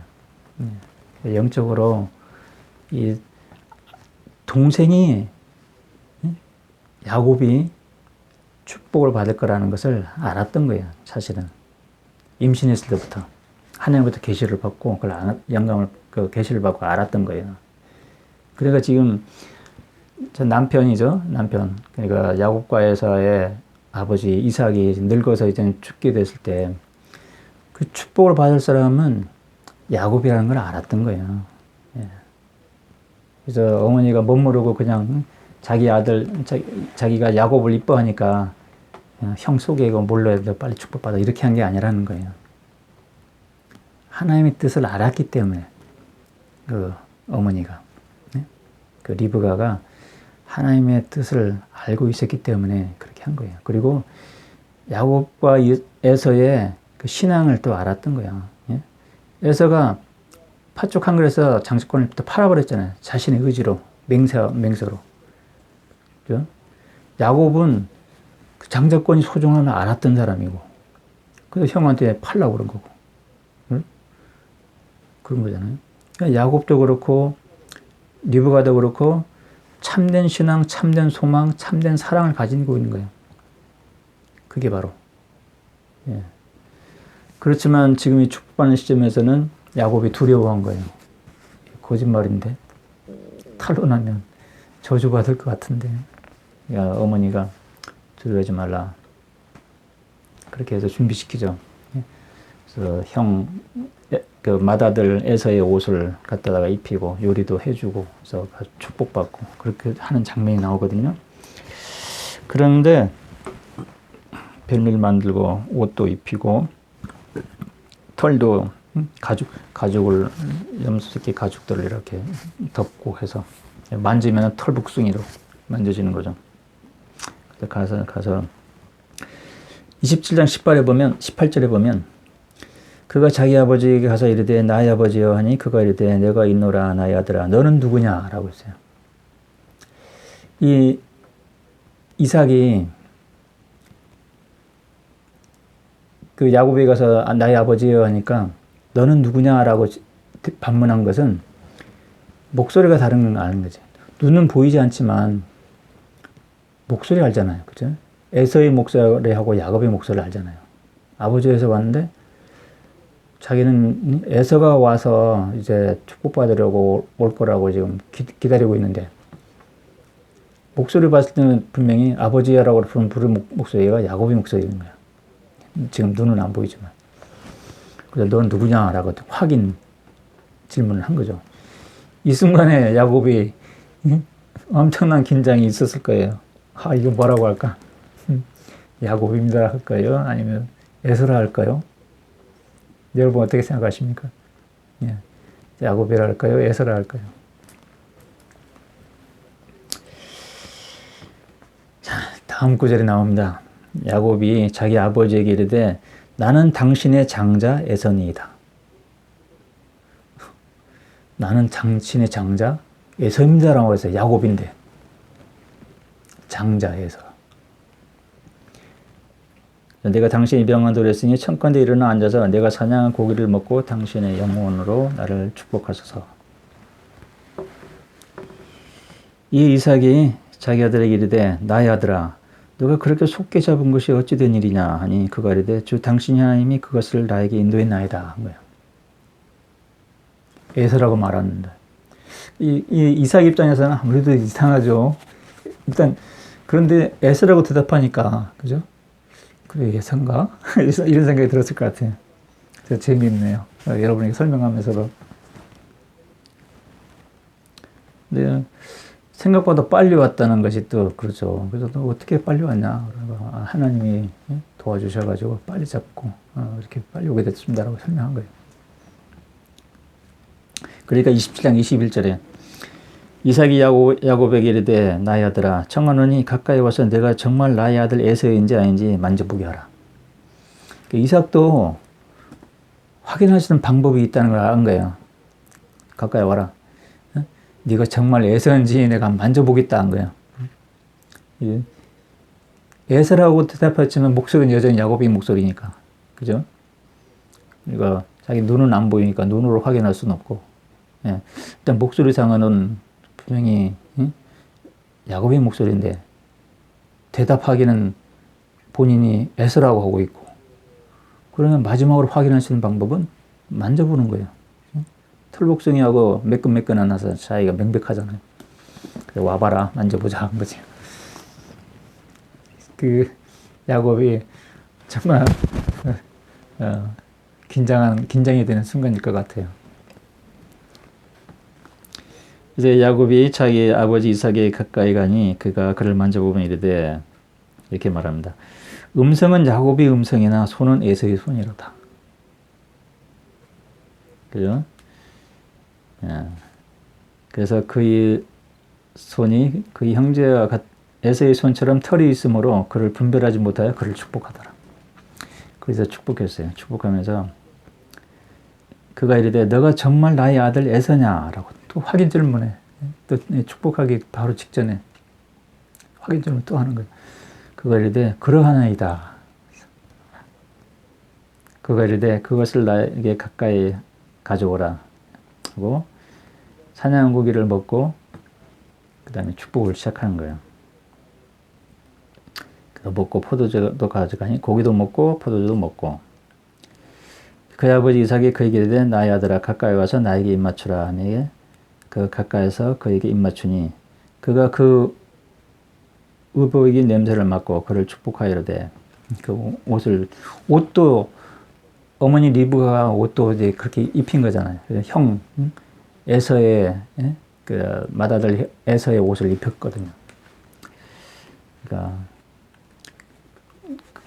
그 냄새를 맡아본 거예요. 마지막으로 냄새 맡아보면서 보라 나의 아들 냄새는 주가 축복한 들이 냄새와 같도다. 이제는 안심하고 축복하는 거예요. 에서가 맞구나 해서 옷의 냄새도 맡아보니까 들에서 사냥꾼의 냄새가 나는 거죠.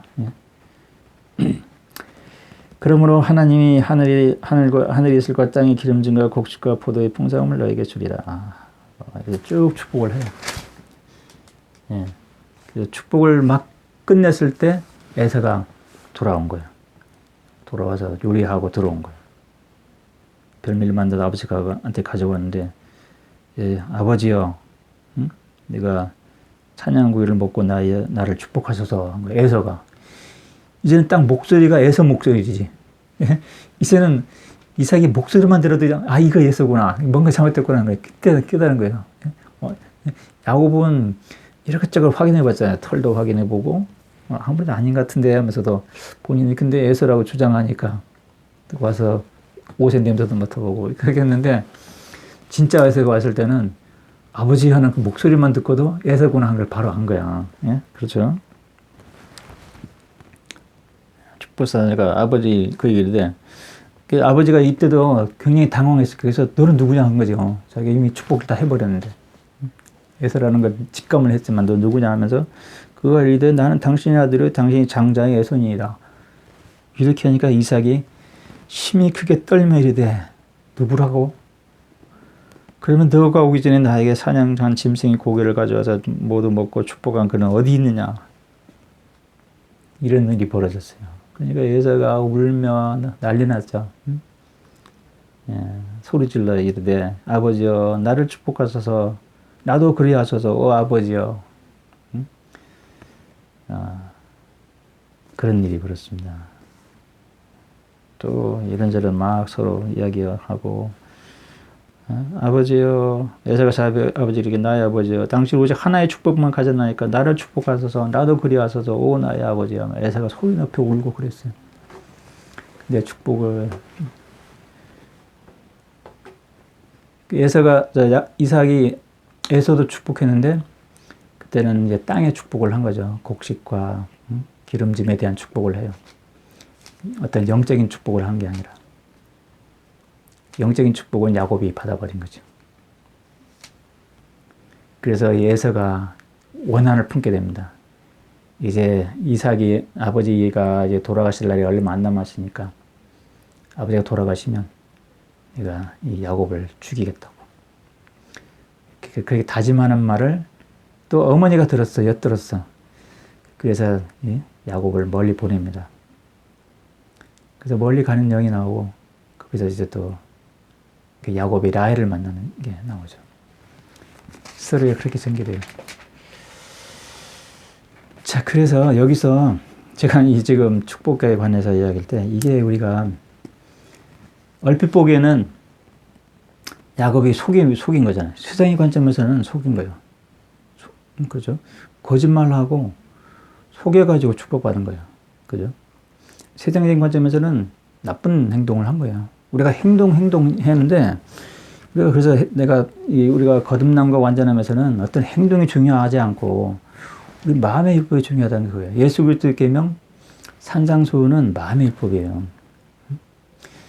그러니까 그 실제로 적용되는 그 죄의 기준도 달라요.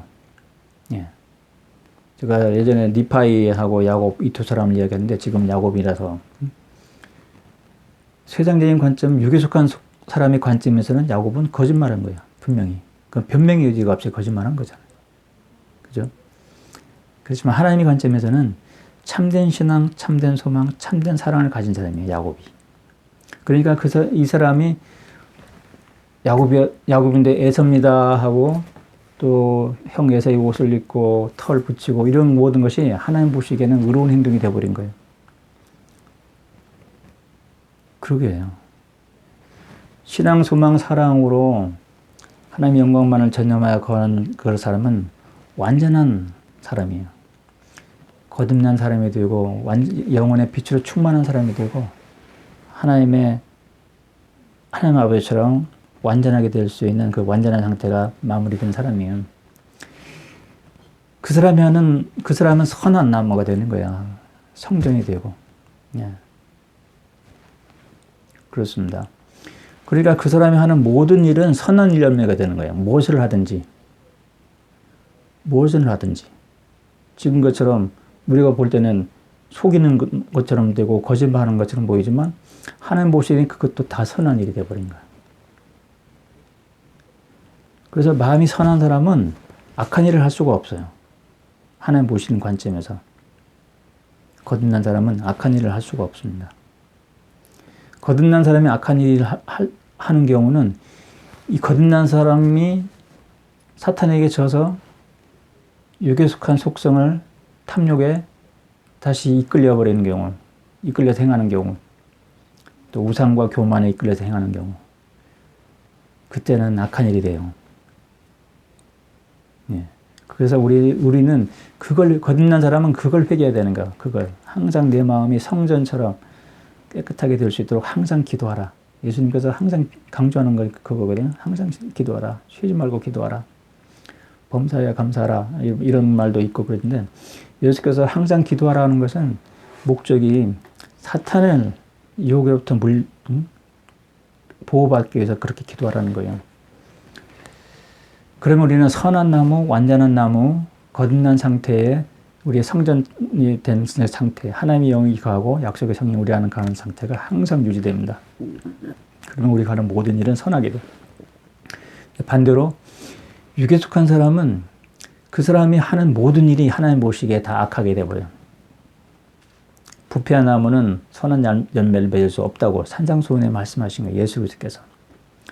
어쩌다 하나 선한 게 나오는 게 아니에요. 부패한 나무에서는 100%다 악한 열매가 돼버려요. 세상 사람들 보기에는 그게 선하고 아름다운 열매라 할지라도 하나님 보시기에는 다 악한 열매가 돼버려요. 그게 모로나이가 한 말로 그런 거예요. 진정한 의도로 하지 않으면 우리가 하나님께 드리는 기도나 예물도 악하게 된다고 모로나서 7장에 나와 있죠. 바로 그겁니다. 이 야곱의 이런 일은 또한 중요한 의미가 우리가 하나님의 아브라함의 축복을 받는 상속자로서의 예표가 됐어요. 지금 이 시대에 예수 그리스도의 복음을 받아들이는 우리가 진정으로 거듭나야지만 아브라함의 씨가 되는 거예요. 여러분이 단순히 교회 다닌다고 성전 열심히 다닌다고 아브라함의 씨가 되는 게 아닙니다. 침례 받았다고 그냥 아브라함의 씨가 되는 게 아니에요. 예수 그리스도의 계명에 따라서 거듭났을 때만 아브라함의 씨가 되는 거예요. 그 아브라함의 씨가 상속자가 되는 거예요. 그게 바로 상속자. 그리고 우리가 상속자가 되잖아요. 그럼 우리가 하나님 아버지께 나아갈 때는 우리는 예수 그리스도의 옷을 입고 예수 그리스도의 이름으로 나가서 축복받는 거예요. 그분이 나를 부를 때도 예수 그리스도야 라고 부를 거예요. 광철아라고 부르지 않고. 그리고 내가 대답할 때도 너가 예수 그리스도냐 하면 네, 저는 예수 그리스도입니다 라고 대답하는 거예요. 이게 야곱 대답한 것처럼 너는 누구냐 할 때 저는 당신의 장자 에서입니다 라고 야곱 대답했잖아요. 하나님이 나한테 물어보면 나는 당신의 장자 예수 그리스도입니다. 그렇게 대답할 수 있는 상태가 돼야 되는 거예요. 그게 우리가 장자권을 받는 거잖아요. 그죠? 우리가 성결하게 되고 성정이 되고 우리 안에 예수 그리스도가 거하는 거예요. 우리의 이마에 예수 그리스도의 이름이 새겨지는 거예요. 하늘의 생명책에 그렇게 기록되고 우리는 예수 그리스도의 이름으로 불리는 거예요. 그게 실제입니다. 그게 우리가 영원한 축복을 받는 그 예표예요, 예표. 이 야곱의 이야기가. 예표가 된 거예요.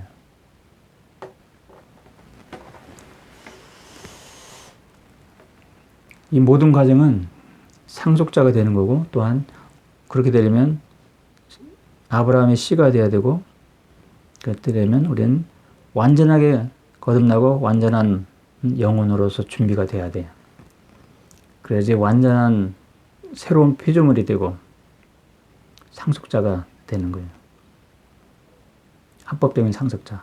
그리고 부활할 때 하나님 아버지처럼 영광스러운 몸으로 부활하고 하나님 아버지께서 가지신 모든 권능과 영광과 권세와 이 모든 것을 다 물려받는 거예요. 예수 그리스도와 함께 공동상속자가 되는 거예요. 공동상속자. 수많은 공동상속자가 있을 거예요. 시온의 백성들, 참된 성도들. 그렇지만 지금 교회 다닌다고 해서 우리 예수 그리스도 후기성도 교회 안에는 제가 여러 번 얘기하지만 밀과 가라지가 같이 있어요. 가라지들은 육에 속한 속성을 갖고 있으면서 겉으로만 성도예요. 거듭나지 못하고. 그 사람들은 다 버려져요. 아무리 교회에 열심히 봉사할지라도. 다 버림받을 겁니다. 진정으로 거듭나고 자기 영혼을 완전하게 준비한 사람, 예수 그리스도의 계명에 따라서 그 사람만이 참된 상속자가 되는 거예요. 참된 성도가 되고 그들은 문자 그대로 예수 그리스도처럼 거룩하게 된 상태가 되는 사람이 되는 거예요.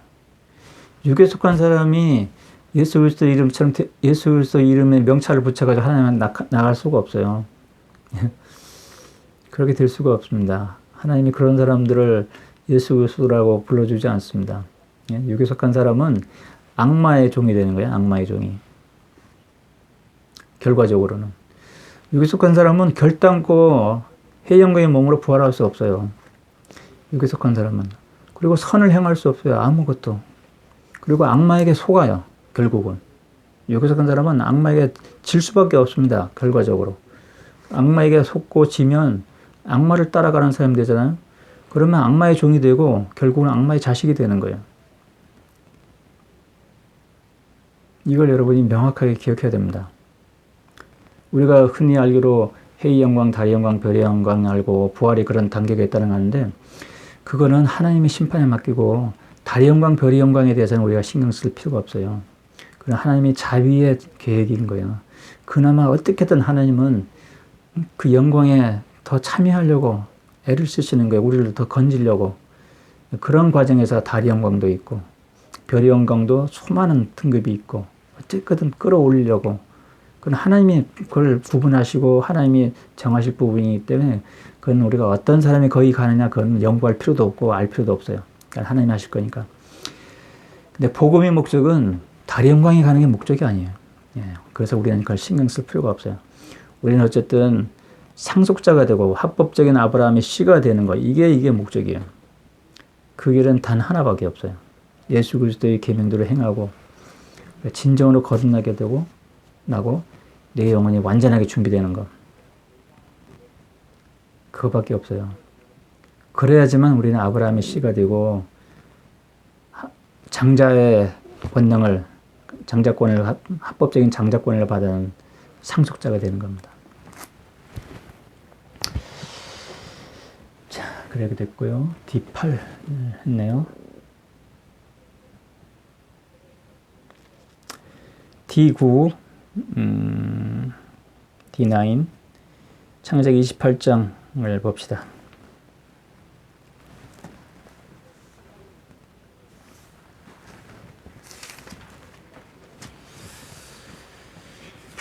자, 28장에 보면 이삭이 야곱을 불러 축복하고 그에게 명하이르되 너는 가나안의 딸들 가운데 아내를 취하지 말고 일어나 밧단 아람으로 가서 외조부 부디의 집에 이르러 거기서 외삼촌의 딸 가운데 아내를 취하라. 이 말을 하죠. 이게 아까 제가 미리 잠깐 이야기했지만 형 에서가 이제는 야곱을 죽이겠다라고 하니까 그 어머니 리브가가 야곱에게 말하죠. 응? 너 이제 외삼촌 댁으로 가라. 가야 된다. 피해야 된다. 형이 너를 죽이러 간다. 그런 얘기가 앞에 나와요.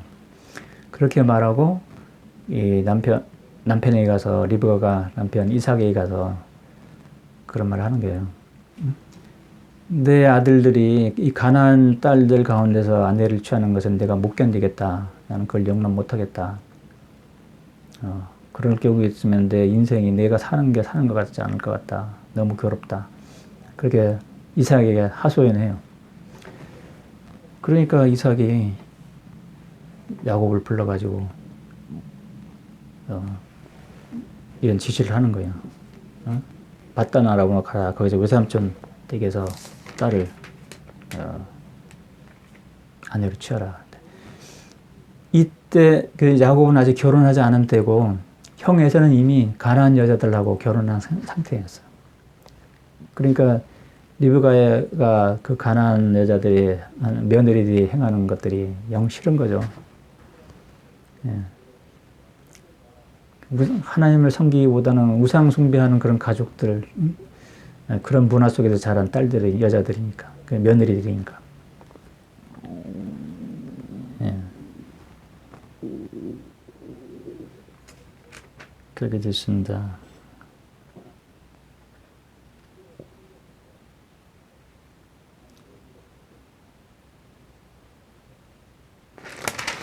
그렇게 해서 야곱이 바단 아람으로 가게 된 거예요. 외삼촌 댁으로. 근데 그 야곱이 직접 가지 않고 야곱이 가죠.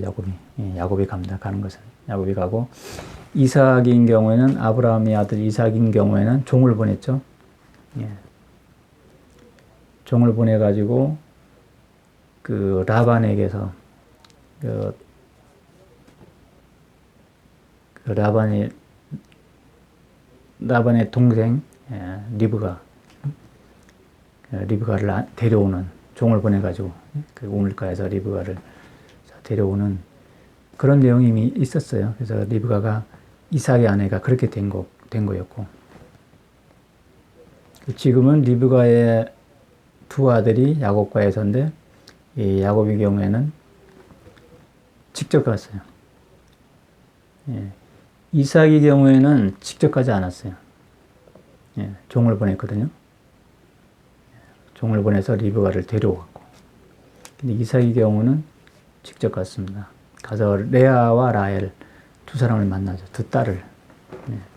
거기서 레아를 위해서 7년, 라헬을 위해서 7년, 또 그런 가축들을 위해서 또 6년인가?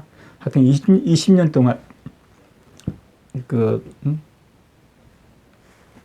거기서 생활하면서 봉사를 하는 그런 일들이 있습니다.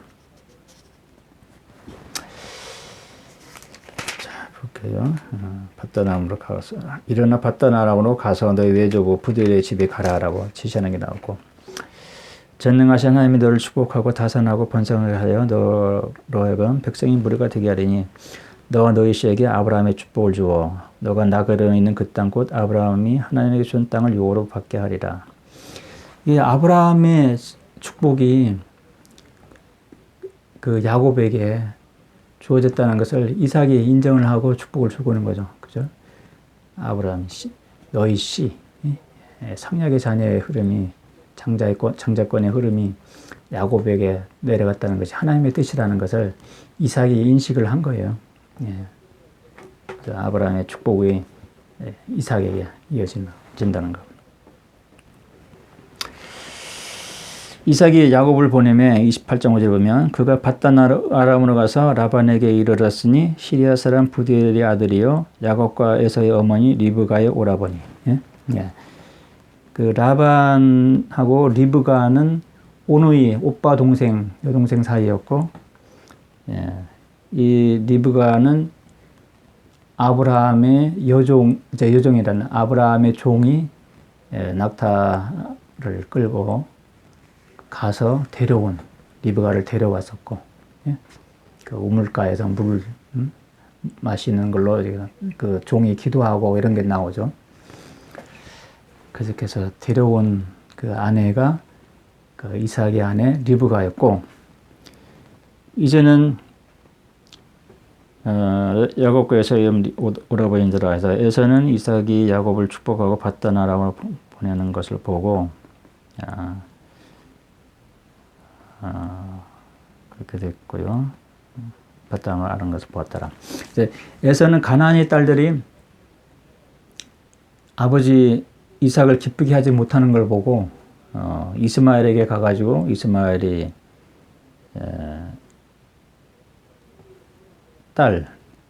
딸이요 느바의 여신 누이인 마할랏을 아내로 취하더라. 그 에서는 에서대로 나름대로 아버지를 기쁘게 해드리려고 이스마엘의 딸 중에 하나를 아내로 취했어요. 이스마엘은 아브라함의 아들이었죠. 종의 아들인데 그 계통으로 이제 아내를 또 취한 거예요. 제 딴에는 최선을 다한다고 생각한 거였죠. 자, 그래서 야곱이 하란을 향해 가고 그러다가 어느 곳에 여장을 풀고 돌을 가져다가 베개로 삼고 그곳에 누워 잠들었는데 거기서 사다리가 하늘 높이 세워지고 꼭대기 하늘에게 닿았는데 하나님의 천사들이 오르고 내리는 걸 보았더라. 이런 얘기가 있었습니다.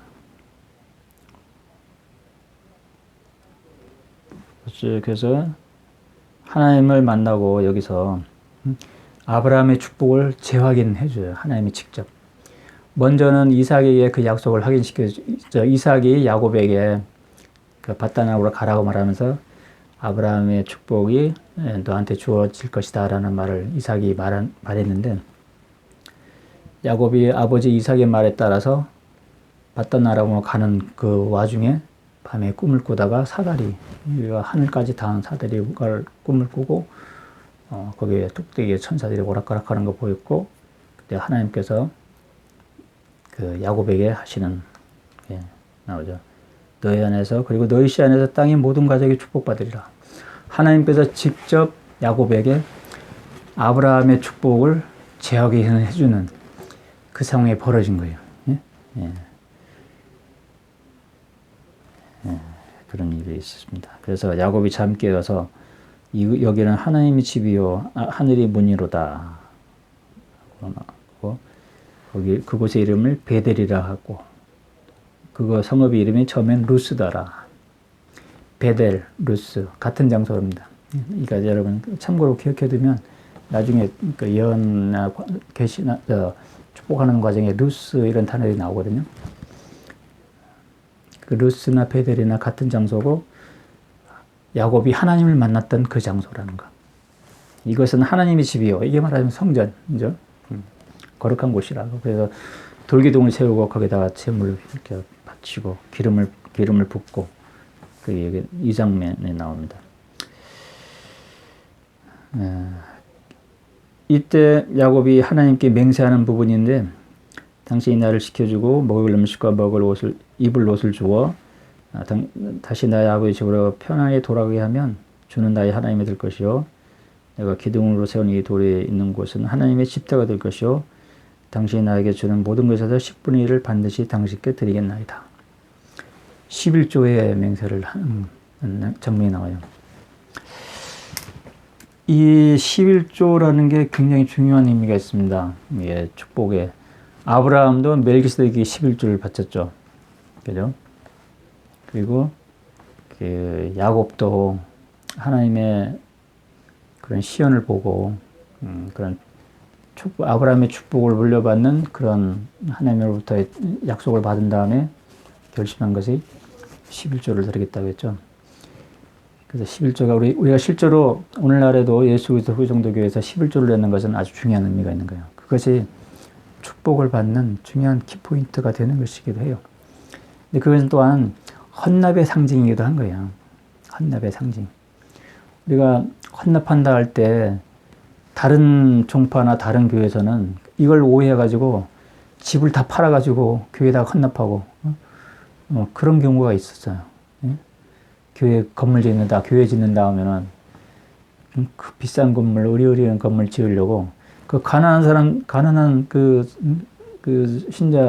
신도들이 자기 집 팔고 빚을 내가지고 교회에다 헌금하고 그런 일이 비일비재 하거든요, 실제로.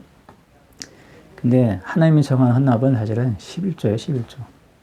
예. 우리가 물질적인 헌납은 11조입니다. 근데 원래는 그 신약 시대 때도 그렇고 예수 그리스도께서 직접 다스리시는 그곳에서는 완전한 헌납이 허용이 됐어요. 예. 에녹의 시온도 그렇고. 그것은 말하자면 공동생활이에요, 공동생활. 예. 그것은 뭐 돈을 바쳐가지고 뭐 집을 멋있게 해주고 그게 아니라 부자나 가난한 자나 없이 다 같이 나누는 거예요, 그냥. 예. 다 같이 재산을 다 바치고 공유하는 거예요. 모든 것을 공유하는 거예요. 신약 세대 때도 있었고 몰몬의 책에도 예수님이 방문하셔가지고 할 때는 그때 다 모든 것을 공유하는 시대가 있었어요. 에녹의 시온의 백성도 모든 것을 공유하는 시대가 있었던 거죠. 그러니까 부자도 없고 가난한 자도 없고 많이 가진 사람은 많이 가진 자대로 다 내놓고 그걸 가지고 서로 나눠 먹고 그런 거죠. 그게 또 헌납이었어요. 그게 오리지널 헌납이에요. 예. 그러나 지금 이때나 지금 이 시대 때나 또 다른 형태의 헌납은 그런 공동체의 하나님의 그때 헌납은 참된 성도들만 모이는 그런 헌납의 그룹에서는 그 헌납이 허용되는 거예요. 예. 예수 그리스도 방문했을 때도 마찬가지예요. 그때 당시 200년 동안 평화가 있었는데 그것도 마찬가지로 그들이 진정한 성도가 됐을 때는 그 헌납이 서로 공유하는 것이 자연스럽고 허용이 되는 상태가 됐어요. 그 나중에 교만이 들어오고 탐욕이 들어오고 이렇게 돼버리면 그 헌납이 질서가 무너지는 거예요. 서로 다투게 되고. 예. 우리 예수 그리스도 후기성도 교회에도 처음에 그런 게 있었어요. 헌납의 법이. 모든 걸 다 헌납하고 그걸 공동으로 사용하는 그런 게 있었어요. 그런 제도가. 근데 우리 회원들이 준비가 안 됐기 때문에 그게 그 헌납이 정말 제대로 돌아가려면 문자 그대로 참된 성도가 돼야 돼요. 거듭난 사람이 돼야 돼. 육에 속한 사람이 속성을 벗어버린 사람들끼리 모여 있어야지 그게 이루어지는 거예요. 예. 참된 성도들만 모인다면 그게 가능해요. 예. 근데 육에 속한 속성을 가진 사람들이 거기에 끼어들면 문제가 생기는 거예요. 예. 우리 교회 초창기에도 그런 문제들이 있었어요. 헌납의 법을 전격적으로 다 시행하려고 했지만 문제들이 많이 생긴 거예요.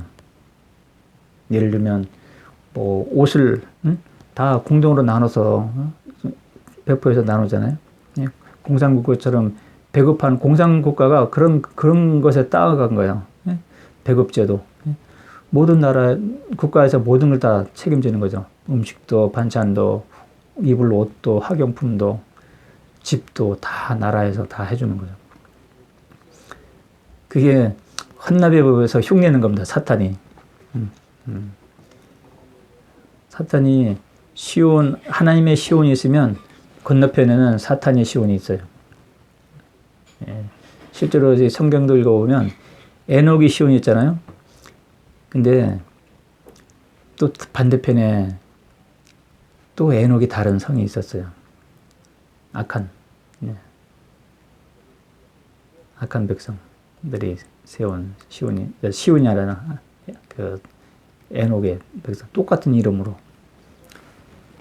어쨌든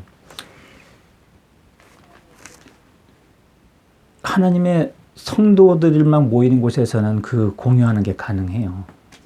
그게 편안한 마음으로 서로 기쁘게 공유할 수 있고 그래요. 근데 육에 속한 사람이 끼어들면 다툼이 생기는 거예요. 욕심이 생기니까. 우리 교회도 그런 일화가 있더라고요. 내가 어디서 읽었는지 정확히 모르겠지만 청바지를 나눠주면 어떤 바지를 나눠주면 그것을 자기가 겸손하게 끝까지 다 헤어질 때까지 사용해야 되는데 또 새로운 거 받고 싶은 거야. 그럼 그 옷을 일부러 막 돌에 문지르고 해서 못쓰게 망가뜨려 버리는 거지. 그렇게 해서 그거 가지고 가서 새 옷으로 바꿔오고. 그런 식으로 되어버리는 거야. 이 욕심 때문에. 또 서로 다투고, 누구를 비교하면서, 누구는 많이 먹고 나는 덜 먹고, 이런 것들이죠. 그래서 결국 헌납의 법을, 그 공동하는 그 헌납의 법을 중단하게 된 거예요. 그 후로는 또 11조로 바꾸게 된 거죠. 예. 11조는 헌납의 법의 연장선상에 있는 거예요. 계속 같이. 이 11조. 지금 오늘날에도 11조가 헌납이에요. 그래서 우리가 집을 팔아가지고 다 교회에다가 다 전 재산을 바치는 게 아니고, 예? 우리가 정말 모든 사람이 완전히 거듭난 성도라면 다 바쳐가지고 공동으로, 뭐 아파트를 공동으로 지어가지고 거기서 공동으로 모든 것을 같이 그렇게 할 수도 있어요. 또 기쁘게 할 수도 있죠. 그때는 정말. 그죠? 우리도 이게 집 다 팔아가지고 우리 다 그 공동 단체에 들어가서 할 수도 있겠죠. 때로는 다른 종파에서도 그렇게 하는 경우가 있어요. 지금도. 예. 그런 비슷하게. 그걸 이용해가지고 하는 경우가 있는데, 거듭난 사람이라야 가능한 거예요. 예. 완전히 거듭난 사람이 아니면 거기 반드시 문제가 생겨요. 지금도 보면 그런 식으로 단체 생활하는 종파에서는 집을 다 팔아가지고 그 단체 생활을 하는데 결국은 비리가 터지죠. 그런 것들, 돈 때문에 얽혀있는 여러 가지 비리들. 결국은 교주만 왕처럼 호화롭게 되고 이런 거. 신도들은 노예처럼 생활하고 이런 상황이 막 벌어지는 게 우리나라에서도 그런 일이 지금 벌어졌어요. 과거에도. 어쨌든 하나님의 방법대로 되려면 완전히 거듭난 성도들끼리 모였을 때 그게 이루어지는 거예요. 어쨌든 지금 현재는 후기성도교회는 완전한 성도들만 모인 자리가 아니기 때문에 11조를 내는 것이 그게 헌납으로 대치되는 거예요. 각자가 수입해서 10분을 내면 우리가 물질적인 헌납은 걸로 된 거예요. 그렇지만 그걸로써 우리가 하나님과의 성약을 맺는 그 충분한 게 아닌 거예요. 우리의 성약은 내 자신을 헌납하는 거예요. 하나님께 살아있는 헌물로 드리는 거예요. 그래서 내 자신이 완전히 거듭나서 내 자신이 거룩하게 되고 완전하게 되는 거야. 예수 그리스도의 계명대로. 그렇게 됐을 때 나는 더 이상 내가 아니고 나의 주인은 예수 그리스도시고 나의 모든 삶은 예수 그리스도의 뜻대로 하나님의 영광을 위해서 하나님의 뜻을 위해서 살아가는 그 삶이 되어야 되는 거예요. 그게 살아있는 희생물이 되는 거예요. 그게 헌납이에요. 그게 나 자신을 하나님께 헌납하는 거예요. 그게 가장 중요한 겁니다. 우리는 그 헌납을 해야 돼요. 물질적인 헌납은 11조를 내면 돼요. 예. 지금 11조로 충분한 겁니다. 예. 11조를 약간 여유 있게 조금 막 너무 꼼꼼하게 계산할 필요 없이 약간 여유 있게 내면 되고, 또 우리가 경제의 여유가 있으면 금식금 조금 더 내면 되고, 예. 가난한 자를 위해서. 그렇습니다. 11조까지 이야기했고, 우리가 헌납에 대해서도 제가 이야기했습니다. 생각난 김에. D9. 그 다음에 2제로를 보겠습니다. 창세기 32장 19절에서 30절.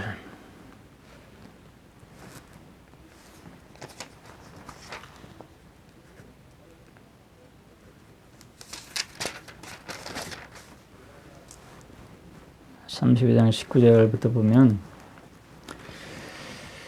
그가 두 번째와 세 번째의 무리를 따르는 모든 자에게 그렇게 명하이르되 너희는 에서를 만나면 그에게 이런 방식으로 말하라.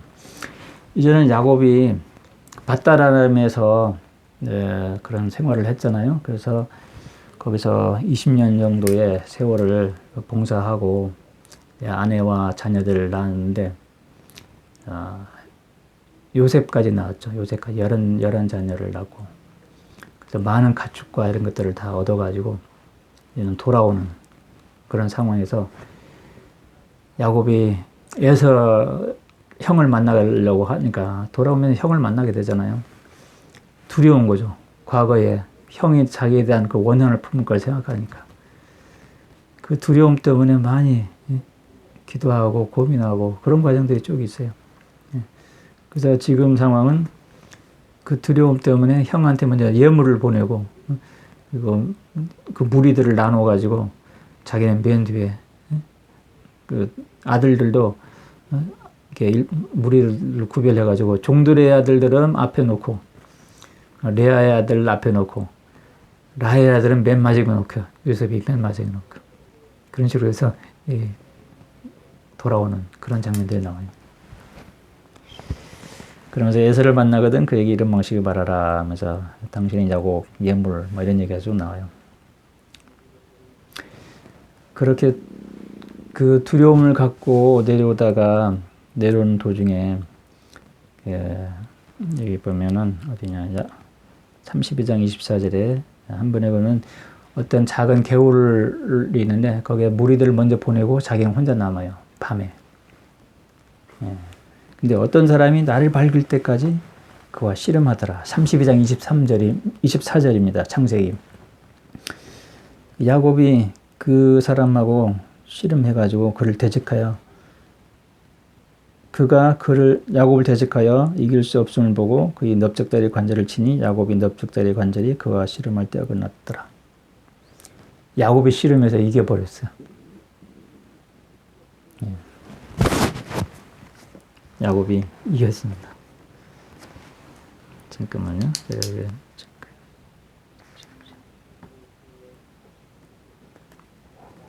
내가 그 PDF 파일을 업데이트하고 있는데 제가 지금 이 책으로 보면서 이야기하고 있거든요.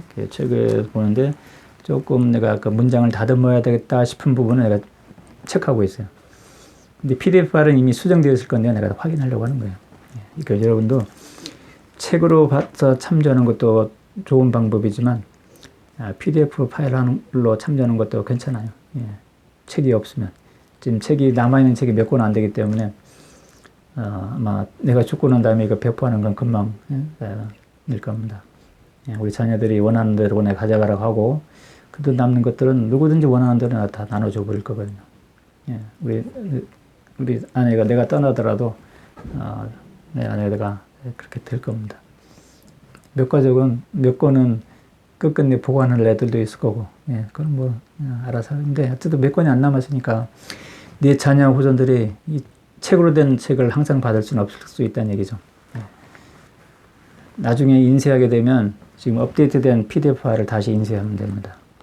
내 자녀 후손 가운데 경제적인 여유가 있는 사람이 인쇄해서 배포하면 좋겠습니다. 그때도 5,000권 인쇄되겠죠? 5,000권을 배포할 각오를 하시고 저는 5,000권 중에서 2,500권은 다른 교회 그리고 버스 정류장에 배포했어요. 그리고 2,500권 정도는 또 우리 교회 회원들이 가져갔어요. 그래서 절반은 교회 밖에 있는 사람들에게 배포했고 절반은 우리 교회 내에 배포가 된 겁니다. 5,000권 중에. 그렇게 됐어요. 자, 보겠습니다.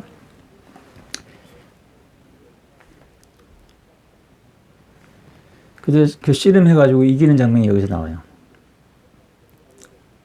그래서 날이 밝아서 나를 가게 하라 했으나 그가 이르되 당신이 나를 축복하자면 당신을 가게 하지 않겠나이다. 이만큼 야곱이 절박한 거예요. 마음이. 이 형 에서를 만나는 상황에서 형이 그 분노를 알거든요. 증오심을. 기억이 나거든요. 그래서 나 축복하지 않으면 너 못 간다고. 그 천사를 붙들고 악착하지. 우리는 여기서 그냥 이게 스트로로 넘어가면 안 되고 우리가 하나님께 축복을 가할 때 우리가 야곱의 신앙을 배워야 돼요. 악착같이 붙드는 신앙. 제가 이야기하는 것 중에 종종 이야기했지만 특히 우리가 욕심과 탐욕을 버리는 것이 어떤 사람에게는 쉬워요. 사실 저도 별로 어렵지 않아요. 그럴게요. 탐욕과 욕심, 나는 돈에 대한 욕심은 전혀 없으니까요. 좋은 차, 좋은 집에 대한 그 욕심이 거의 없습니다. 관심이 없어요, 사실. 아파트 사고, 아파트에 살고 나니 전혀 관심 없어요. 저는 이 집이 다 낡은 단독주택이지만 여기가 편하고 좋아요. 그러니까 그런 거, 욕심을 버리는 것이 자기는 그렇게 어렵지 않은 거죠. 근데 아파트나 이런 거 욕심을 갖는 사람들에게는 그게 버리는 거 힘들 수 있다는 얘기죠. 예. 근데 영적으로 우리 영혼을 더럽히는 것 중에 제가 간간히 언급하는 것 중에 내 자녀와 후손 가운데도 그런 사람이 없기를 바라는 것 중에 한 가지는 동성애, 마약 중독 이런 거, 또 음란물 중독, 순결불을 어기게 되는 모든 것들, 우리 영혼을 더럽히는 모든 것들, 그런 것들을 강력히 차단해야 돼요. 강력히 뽑아야 돼요. 그 중에서는 어려운 것이, 힘든 것이 있을 수 있다는 얘기죠. 특히 동성애나 마약 이런 것들은. 그때 이 야곱을 기억하세요. 야곱이 그 형 에서로 인한 두려움과 그런 걸로 인해 가지고 마음이 심란했을 거예요. 예. 그때 그 하나님의 천사를 붙들고 씨름하고 안 놓아줬어요. 결국은 이겨버렸어. 그 신앙을 행사해야 돼. 그러니까 야곱이 이 자리에 뒤에 나오지만 하나님이 어쩔 수 없이 야곱의 축복을 또 주는 그런 일이 벌어집니다. 그가 이르되 너 이름이 무엇이냐 하니까 그가 이르되 야곱이니이다 하매 그가 이르되 너 이름을 다시는 야곱이라 하지 않고 이스라엘이라 하리니 이는 너가 한 족장으로서 권능 능력을 가지고 하나님의 사람을 이겼습니다. 하나님과 사람을 이겼습니다. 이 표현이 조금 애매하긴 한데 야곱이 하나님을 이긴 것으로 된 거예요. 맞으면 그냥 한 사람의 족장일 뿐인데 하나님을 이긴 그런 신앙을 행사했다는 거예요. 그래서 이름을 이스라엘이라 바꾸고 이스라엘의 12지파가 야곱을 통해서 나오죠. 그리고 지금 현재까지 이제 인류의 역사에서 하나님의 백성을 언급할 때는 이스라엘의 12지파로 언급하죠. 또 당연히 아브라함의 씨, 아브라함의 자손 그런 얘기도 하지만 일반적으로 이스라엘의 백성, 이스라엘의 지파 이런 식으로 이야기하는 거예요. 그러니까 아브라함의 축복이 야곱에게 와서 완전 절정이 된 거죠. 그죠? 예. 이 야곱이 그곳의 이름을 브니엘이라 했으니 이는 내가 하나님과 얼굴을 마주하여 보았으되 나의 생명이 보존되었다 함이라. 이렇게 됐습니다.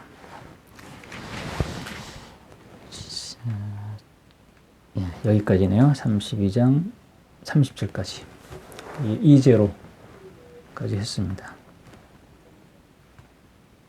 예. 오늘 이 시간에는 여기까지 하면 될 것 같아요. 감사합니다.